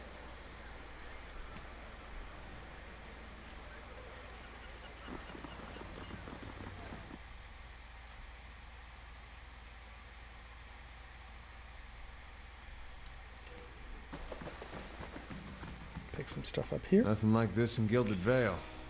Just Wallaruna the milkmaid. Thank you, She Red knew Air. what she was doing. Wade's eyes are red-rimmed and unfocused. He stares into a filthy mug as if searching for something. He shivers and takes another drink. Why don't you just take one of them stools over there? He swats at the air in your general direction. Nowhere else for me to go, not with my wife in a state and my boy, my... His face freezes with a stricken expression, and he turns back to the bar, muttering into his drink. Can't a man drink in peace? Never mind. Gods keep you. The Amara woman watches you suspiciously. One hand is tensed at her side, but as you approach, she relaxes and gives you a friendly, if weary, smile. I don't see many outfitted like you who aren't looking for trouble. You aren't looking for trouble, are you? What kind of trouble are you having? A frown ripples across her blue facial markings, the kind that's bad for business. Local realities have taken to harassing my hard-working boys and girls, and our customers. They're starting showing up after this rash of Hollowborn, and they've been driving my regulars away. She looks you up and down, scratching her chin. I've been looking for someone to help me clean things up around here. The knights are too busy sniffing around Dukavar to bother with us commoners in the gift. And I'd just as soon not deal with their bureaucracy anyway.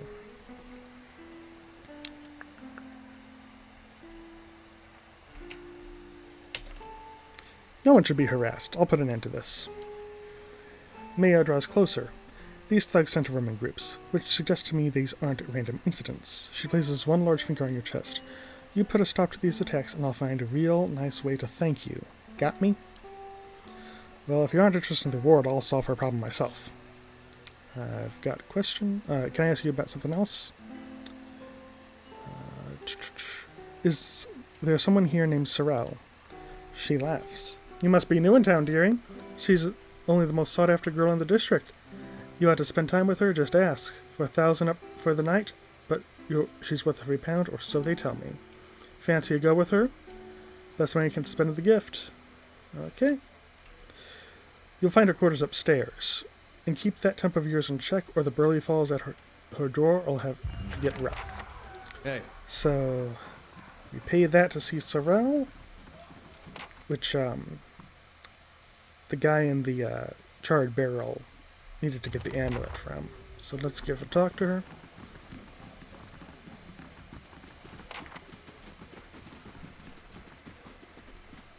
Good day to you. Powder almost hides the circle under her eyes. The rouge dusts her two prominent cheekbones. Despite it all, Sorrel is beautiful. She favors you with a smile she must have practiced and perfected. Hello, stranger. Let me make you more comfortable. There's something I need to discuss with you. She runs a smooth finger along your neck and under your chin. Just tell me what you like. It's extra if you want to bring someone else in, though. Your friend Thistrin sent me. He needs that medallion. So do I. Sorrel raises her chin. I offered him his half of the money, and he refused it. She crosses her arm and places in a soul circle around you. I'm sure he told you all about his broken clan. Did he also tell you that I got him where he is today? I really am sorry for him, but I'll bet you anything he lives better now than he did in Glanfoth. I've worked a long time for a way out, and I'm not giving it up just because this one suddenly got nostalgic.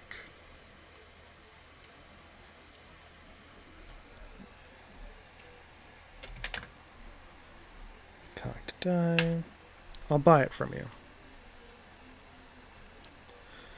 It's worth 6,000 pounds, and if you've got that kind of coin, I'll gladly help you spend it. Let's forget about the medallion. Okay!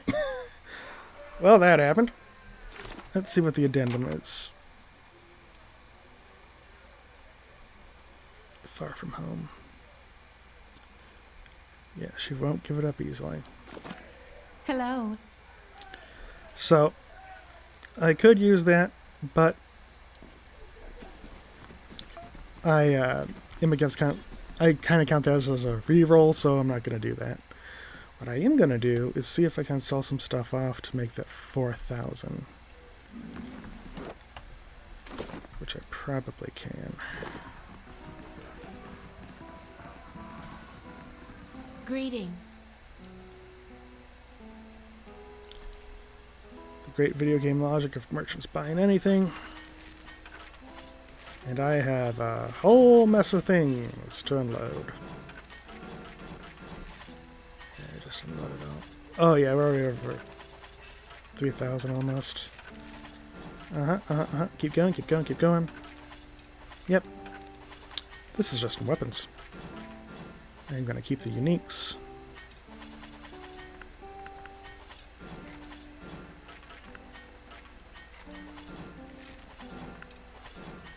Yeah, this is kind of the one downside when you just allow the players to put everything in an infinite limit stash.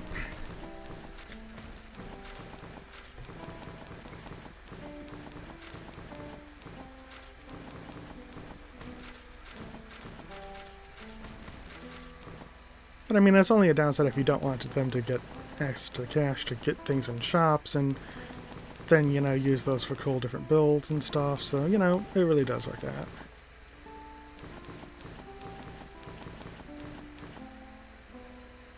Oh yeah, that's a lot of cash.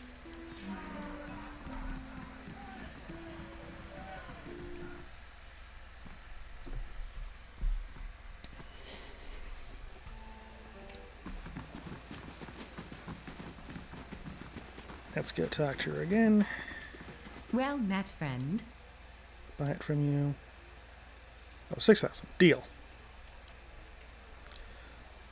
Sorrel goggles and the bag of coin in your hand. She looks back at you for just a second before reaching into her bodice. She holds a carved Audra medallion by a cord and gives it to you. She cradles the bag of coppers. I could be in a cottage in Brackenbury tomorrow. She looks hopefully at the medallion in your hand. I'm not going to tell you your business, but if you do mean to give that to Thirstwin, it would mean a lot to me too. I hope he finds everything he's looking for back home. She pulls a moonstone ring off of her finger. Please take this. It's always given me an edge with people around here, but I'm done with that part of my life. Sorrel's ring of resolve +2. Okay, nice. Now, if I were to put this on my character, it would not stack with the necklace. So, what does resolve? Concentration, deflection, will. So really everyone gets helped by it. I'm going to have Adair in here for a while, so, and I don't think he has anything else that gives resolve. No. Yep. Hey.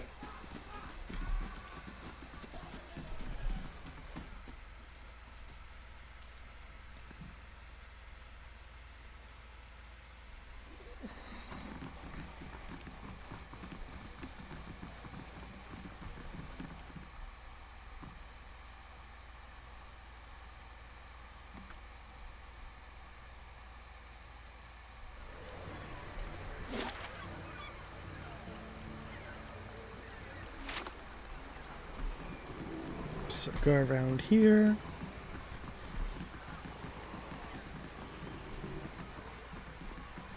Okay, yeah, that's right. 4 people stand gathered around what appears to be a wooden chest. One of them, a grizzled and rough-looking character, looks up at you, then sneers. Took a wrong turn somewhere, did ya? Best turn around and walk on. There's a sudden snapping around sound from the direction of the chest, and a second smaller man lets out a frustrated groan. Damn it, there's a second lock. That's the second lockpick. He looks up at you and stills. Oh. Walder rolls his eyes, then turns. To you, you've walked down your last pier. Alrighty. To violence. Ready when you are. Let's try to daze him. And then attack the dazed characters. Half of you are not attacking anything. Let's fix that. Dare if you would do a knockdown. Haravius if you would get to kill mode. Thank you.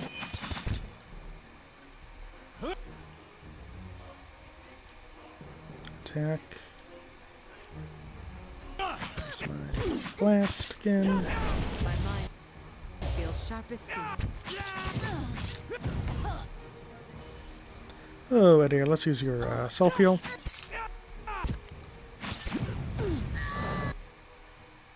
And finally take her down. That's it. Gibbed. Nice. Hey.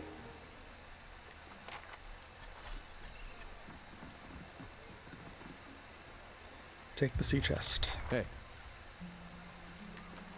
Alrighty, and let's level up Adair and Pelagia. So that's going to be athletics. Nothing else can take the 2. So for his talent, it's going to be offensive. 1, 2, 3, 4, 5, 6, 7, 8, 9, 10, 11, 12, 13, 14, 15, 16, 17, 18, 19, 20, 21, 22, 23. So pulling out the D30 again. That's a 25, so reroll. 7. 1, 2, 3, 4, 5, 6, 7. Yep, savage attack. Modal, more melee damage, but less accuracy. Basically, power attack. Okay?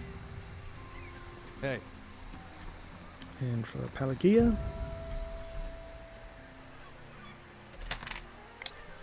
Athletics. Lower.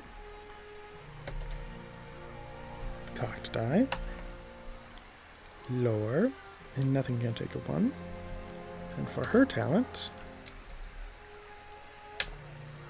it will be a class talent. We have 1, 2, 3, 4, 5, 6, 7, 8, 9, 10, 11, 12, 13, 14. 14 in total, so we will break out our D20. 2. Greater lay on hands.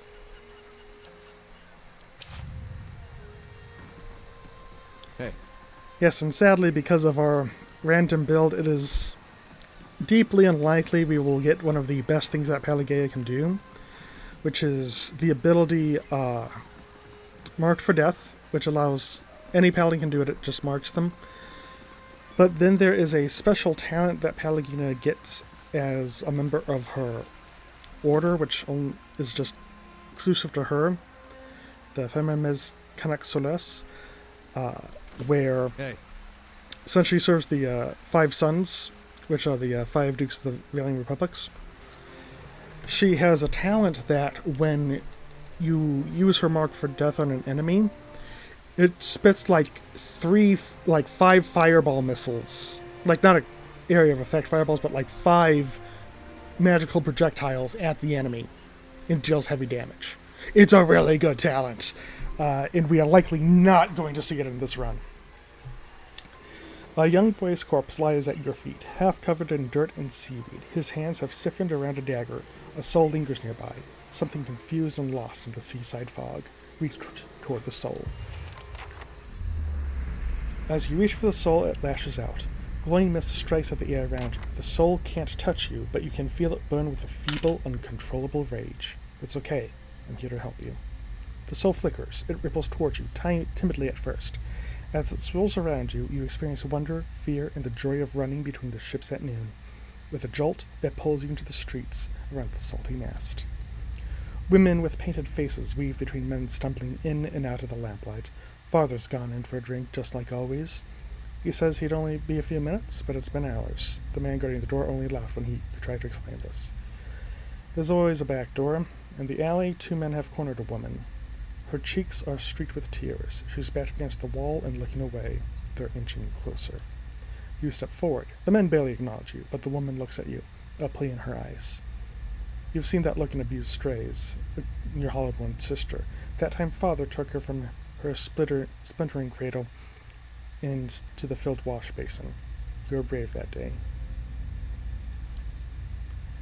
A knife is in the thug's belt.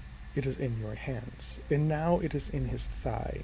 You are small and fast, but not fast enough. Fingers bite into your arm, and a muddy boot sails towards your face. Then everything is muffled by cold, brackish water. Your soul retreats from you. It pulses with a question. Life is unfair. I would not expect the next one to be any different. Darren's soul absorbs this thought and ebbs in the ocean mists around the dock. A young boy's corpse lies at your feet, half covered in dirt and seaweed. Oh, take the dagger. The boy's small hands are rigid in death, but you pry the dagger free. It looks too large and too expensive to belong to him. The letter B is carved into the pommel. Hey.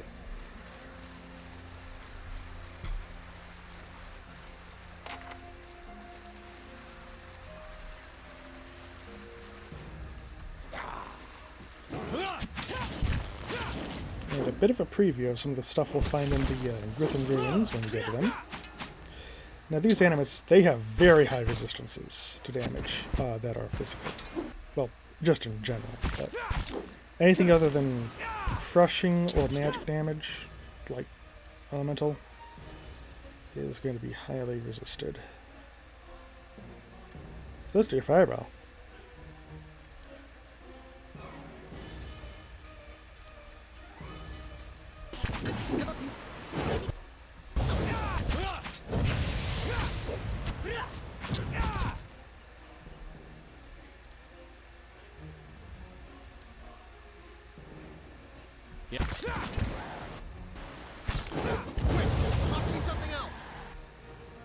Okay, they're immune to...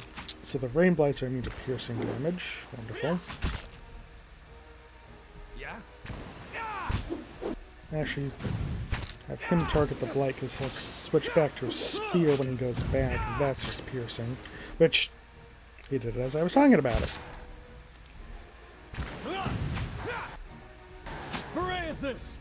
Okay. Now, there we go.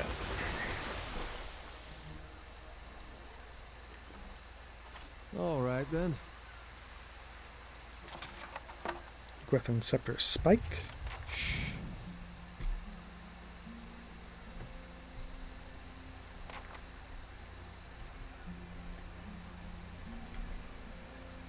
Now this is interesting. Nice. So some money and a potion of bulwark against the elements.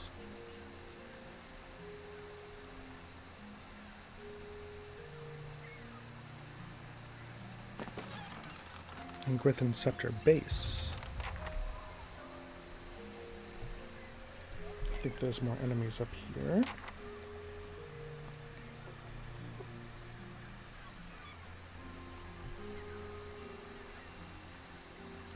Or not.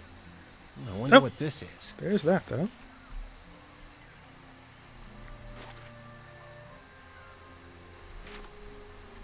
Head over here. Move out of scouting mode just for more speed.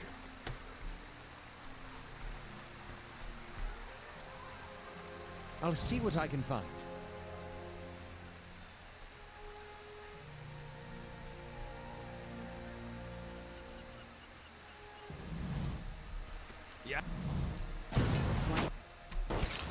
Faster, pussycat. Kill, kill. Alrighty. And now everyone gang up on the inanimate object that is now animate. That's not Hence the term, animat. Oh, they can be dazed. Not dominated.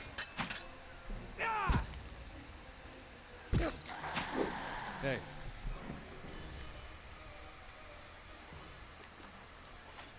All right then. And in Grithin Scepter Shaft.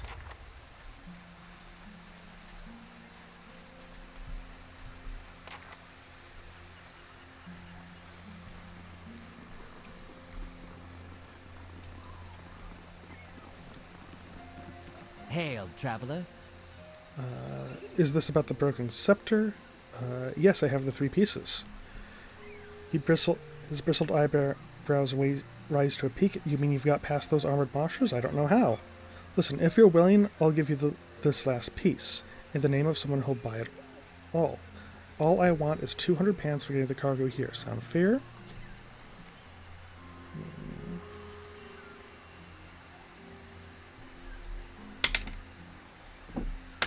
Actually, roll the die. I don't want to just fall in my hands. You want 200 pounds for locking the rest of the crew in the hold and sinking the ship? Look, how about 100? I'm just trying to get by until next month. Fair enough. He accepts your money and gives you the opal. It's still warm from his hands. We want to go to Brackenberry Sanitarium and find Nans. She'll know more about this artifact, and I know for a fact she brought them for one of our crew before. Farewell.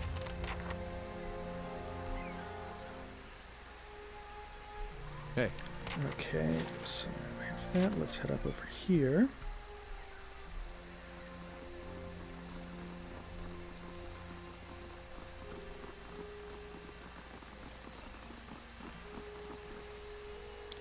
What have we here? Another tourist in the gift. Let's give him a proper welcome. Let's talk this through. I'm afraid you're missing the point, friend. Do my daze burst.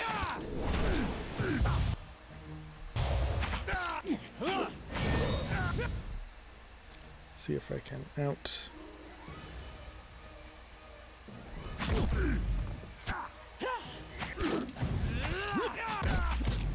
Nice. Come on. And now the final dude. And hands. Not bad healing.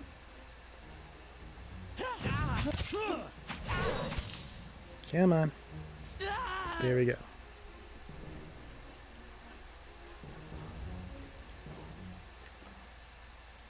And a rusty bronze key. Hey.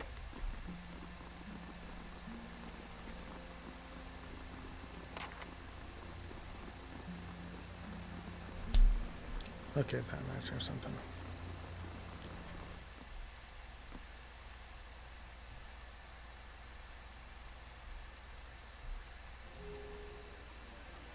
So, let's actually talk to Wade again.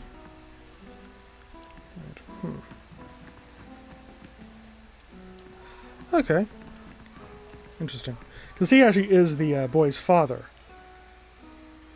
But I don't know how exactly you trigger getting him to acknowledge that. Gods keep you. Okay. Hey. On that instance, let's just continue on with some of our stuff here in Andra's gift.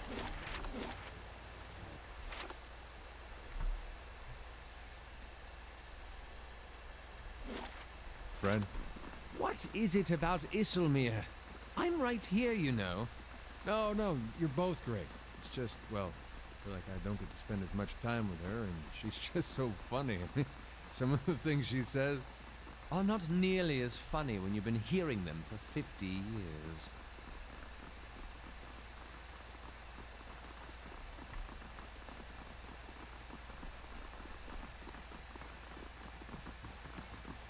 Unlock that. Head on in.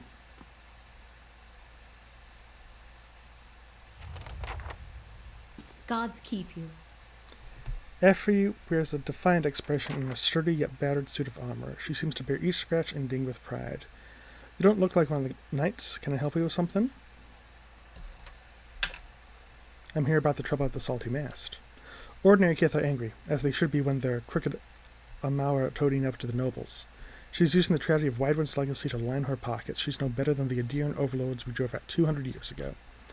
People around here know you to be an honest broker. Maya's made it so that only the rich can afford her establishment, yet she sits in the poorest district of Defiance Bay. How's that fair? We've taken matters in her own hands, but she's the real criminal here. Why don't you tell her to back down?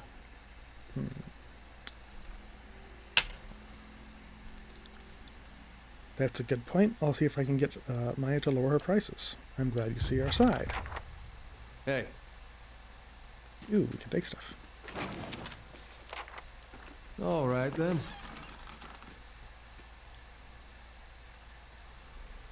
Depending on how this one goes, this can balloon into a chain of deals. So, Alaf, have you ever woken up to find your other half used your body during the night? I don't think I understand you. And I'm not sure I want to. Well, I've found that if I go to sleep hungry enough, I wake up covered in blood and delightfully full. Okay. Hello, Braggin.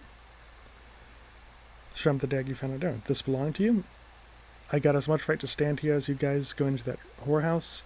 They don't like what I got to say. They can go someplace else. That's mine, all right, and no one touches my dagger and lives. I'd like to see you try it. So I can see that you are a wizard, so we will be killing you. Kitty kill.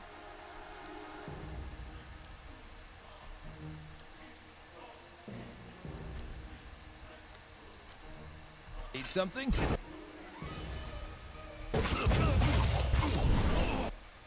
Nicely done.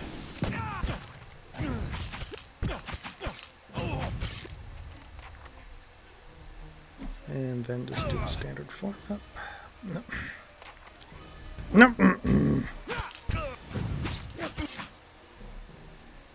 Okie dokie.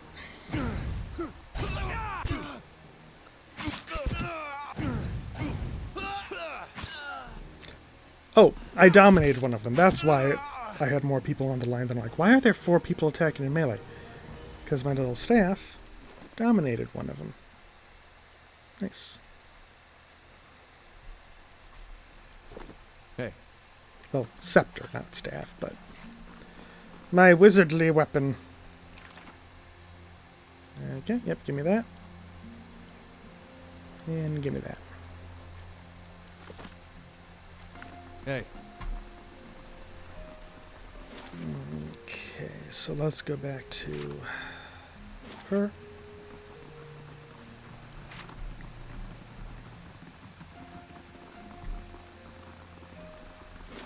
Can't even keep up with them.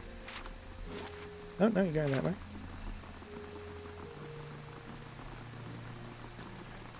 Sometimes I wish on fast mode they would play the dialogue, the party banter, but like sped up, so you just hear chipmunk voices. That'll be fun.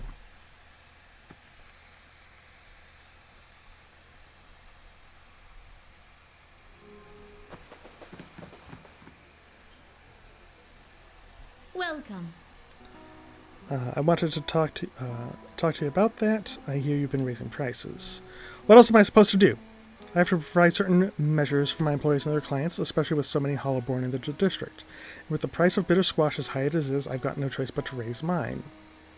And don't you get started on cutthroat business, not with the Dominels carrying on the way they do.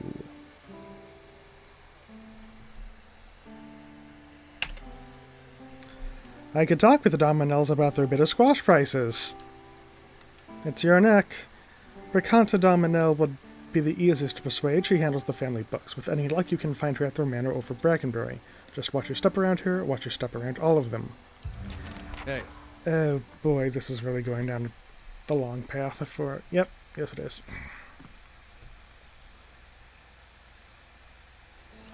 Of course. So Ever tried 3-point nettle? I used to smoke that a few years back. Loved the flavor, but got tired of smelling like it. How about deer cap? Long as I don't need to be anywhere for a couple days. Ever spent an evening with a comely lass while on deer cap? Thought that was the point.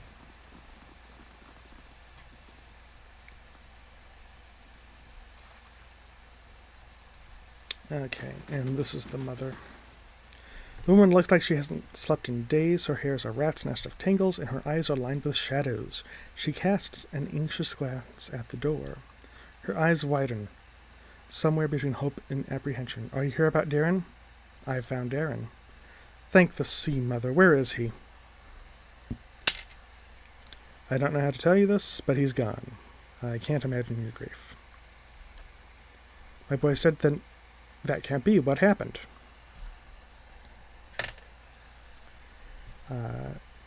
He's gone. Would hearing the details make any of this better?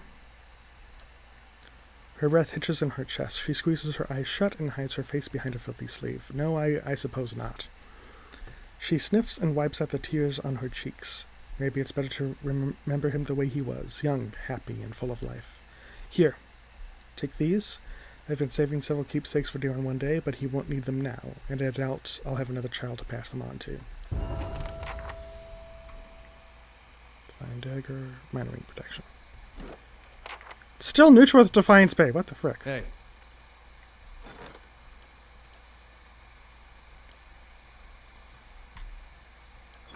Hey.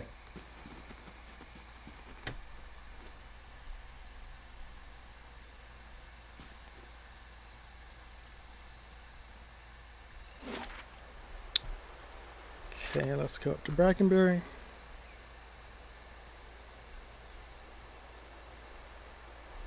One too? Sorry, I meant for Isselmere. I'll get you one too.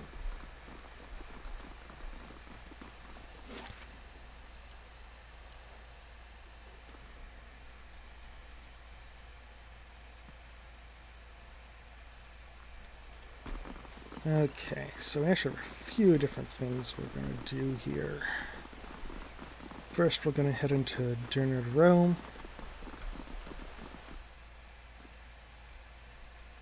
to look at the affidavit from Defiance Keep that we got hours back. Hail, traveler. The Orlan man is surrounded by books and scrolls. His wiry hair stands nearly on end, and his ears prick up as you approach. You carry whispers, Cadnua, Gilded Veil, old voices indeed. What are you talking about? The Orlan grins, revealing rows of dagger-pointed teeth. As a cipher, it's my job to know these things. You carry the whiff of ancients. What else can you tell me? His ears switch downward.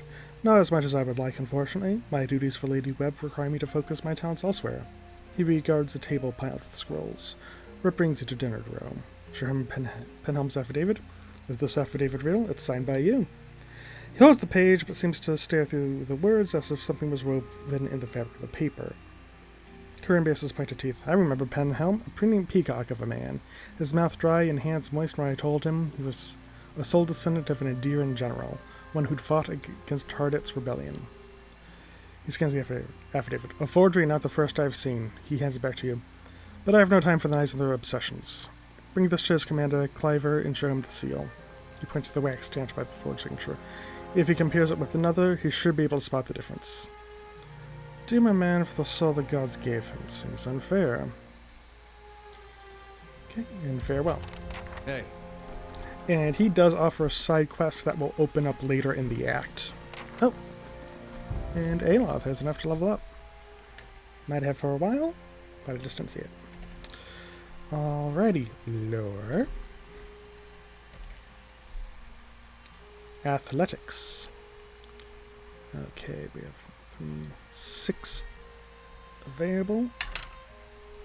And that is Kalikoth's Minor Blights. Creates a ball of energy in the caster's hand that can be thrown at the enemy, causing burn, freeze, corrode, or shock damage to anyone caught in the area of effect.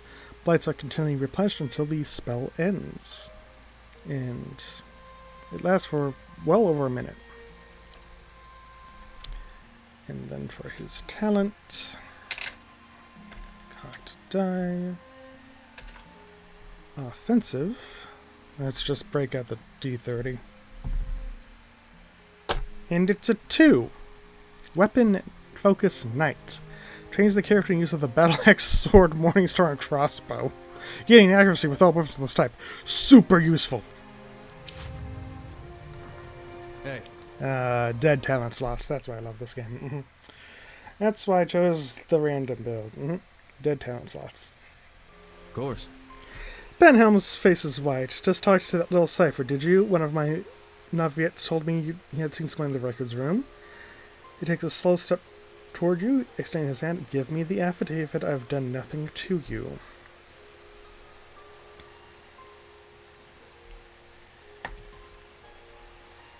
You're right. Take it. You hear Hiravius from behind you secretly. Well, what do you know? This watcher has a half flagon of decency. As all eyes turn to him, he holds his wrist. What? Don't mind me. I was talking to myself. Too loudly, it seems. He grabs it from you with a trembling hand. You have no idea what this means to me. I thank you for seeing reason. You're welcome. Take care of yourself. Hey. Well, that is one breastplate Osric will not see back. Days. Parents left the country years back during the purges. I think about him a lot. It's a shame you and your family suffered, even after the Saints' War ended. You dear Woodens certainly have a knack for holding on to old grudges. Okay. Now we're going to go inside, see Nans, and finish up that quest.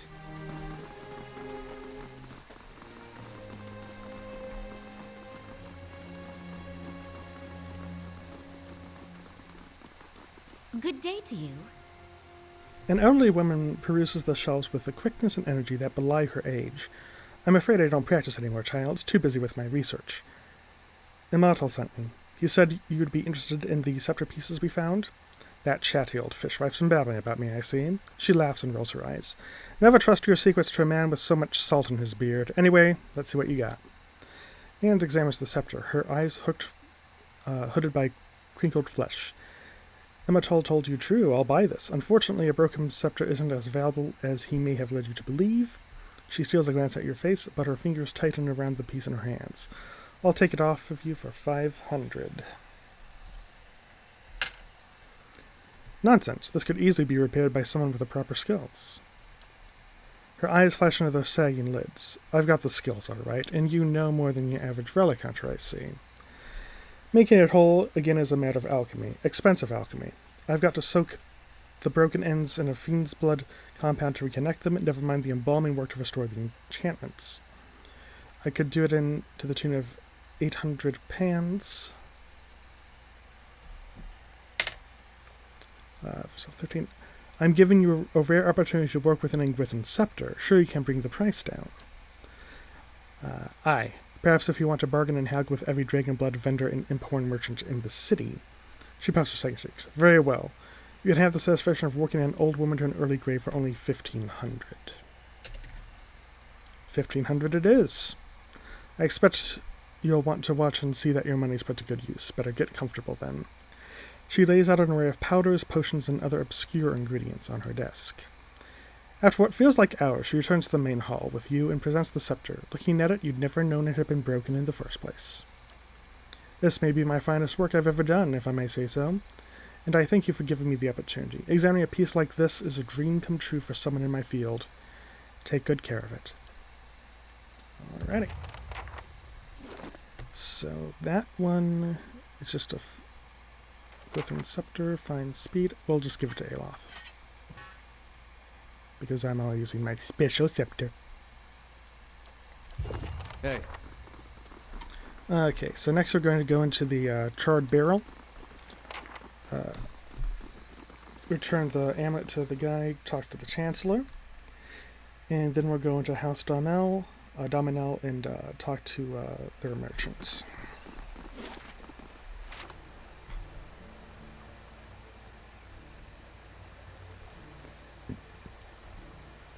Come on, folks.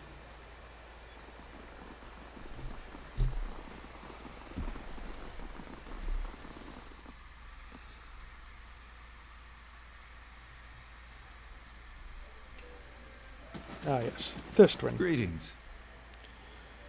Okay. Did you do it? Did you get the medallion from Sorrel? I'm not giving you the medallion! You can't be serious. That's the heritage of the clan. My people. Dead men don't need medallions. And the insane processes of Clarence Wong come to the fore in the most peculiar of ways.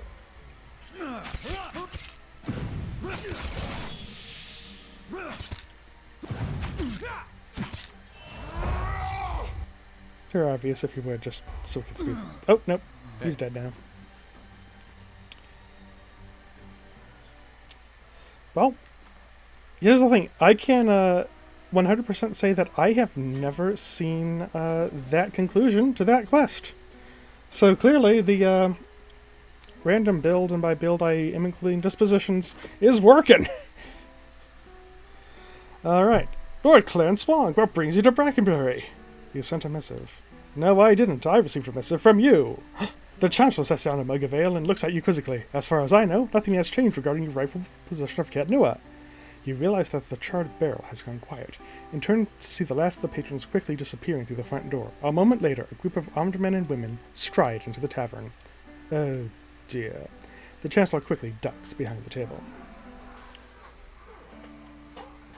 A woman leading the armed group lowers her cowl with one hand while keeping the other on the pistol tucked into her belt. You immediately recognize Gathbin's captain. Now that the sheep have been herded from their pen, you and I can conduct our business, unfortunate as it may be. What do you want? Oh, I think you know. Lord Gathbin has ordered your death. A shame, really. I admire your exploits, even if only half of them are true. Sadly, I have my orders. Then you die!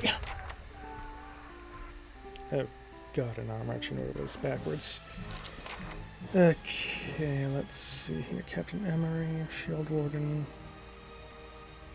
Adirian Priest, Beguiler. So let's go for that.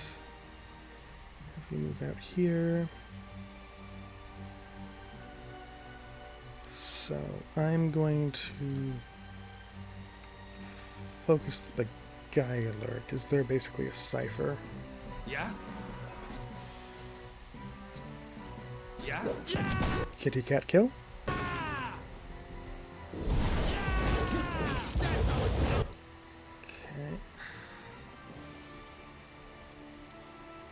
Hands for here, obvious. Have him do a knockdown.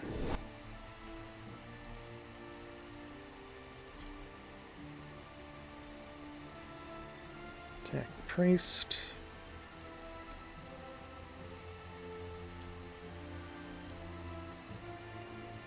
Lay down a fireball.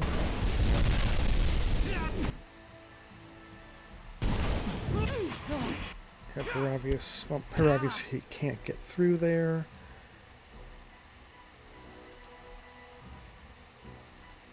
Another one of those for attack. Ooh.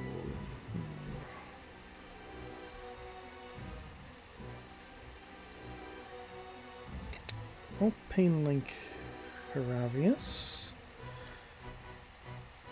And have him do his thing. Oh, Pelagia, what are you doing?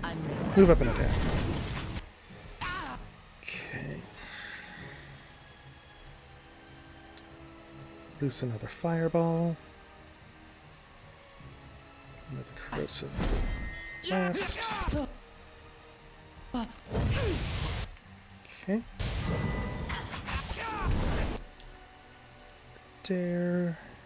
Yeah. Knockdown. Wow, what is this guy's? His defense ain't that high. Why are you having such a hard time getting to him? Huh.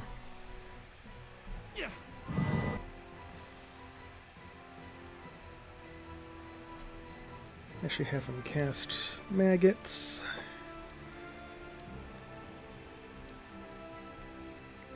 Why not? Loose a final fireball.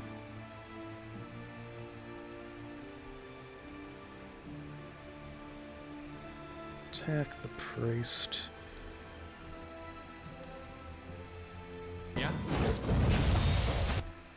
Just keep magic missiling the priest.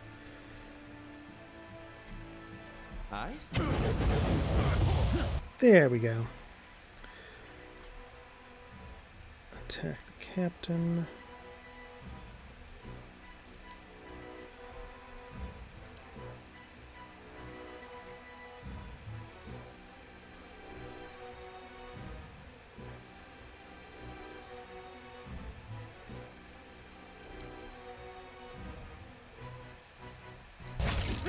We'll do his sunburst.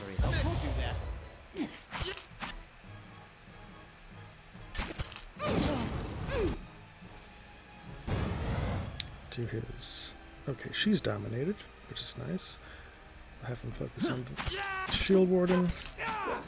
Okay, he's up. Again. Let's do twin stones.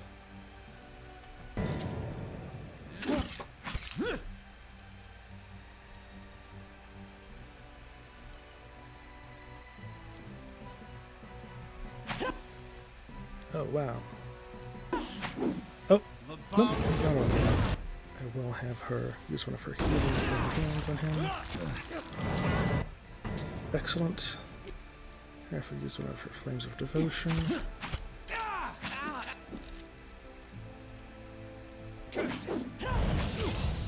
So this is technically a DLC encounter, which I think is why it's a bit more on the harder side.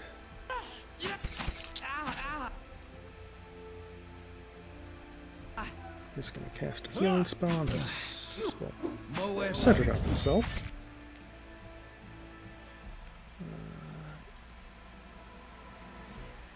Sure, go for that. There we go.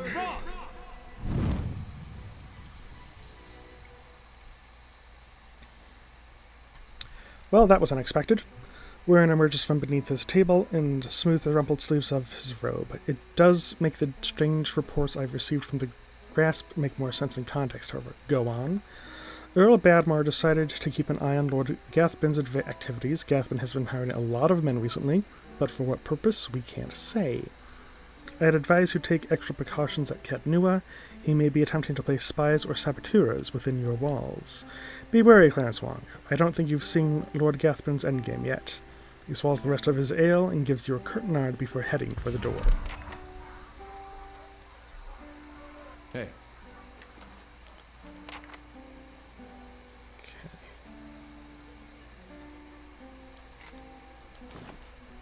There we go.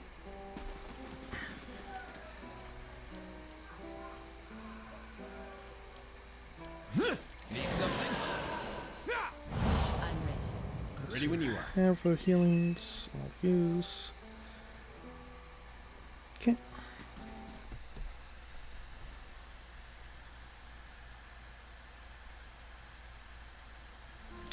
Okay, so it is basically around midnight. That last fight took a bit longer than I thought it would. So I actually am going to call the stream here. When we will be streaming this again on Saturday, and we'll start that off by talking to the Merchant for Dominal. On Thursday, I will be doing another stream as well. I will actually be playing through Psychonauts, the old platformer from way back when. A great quirky Double Fine production of real cult classic Psychonauts. Really looking forward to streaming that one as well. So let me put a hard save in here. And we will call it there for the night. Thank you all for stopping by. I hope you've had a wonderful time. Hope to see you again. And I hope you have a fantastic night. Let me see if there's anyone to raid. No, not really. Alrighty. Well, once again, thank you very much for stopping by. And I hope to see you all later. Goodbye now.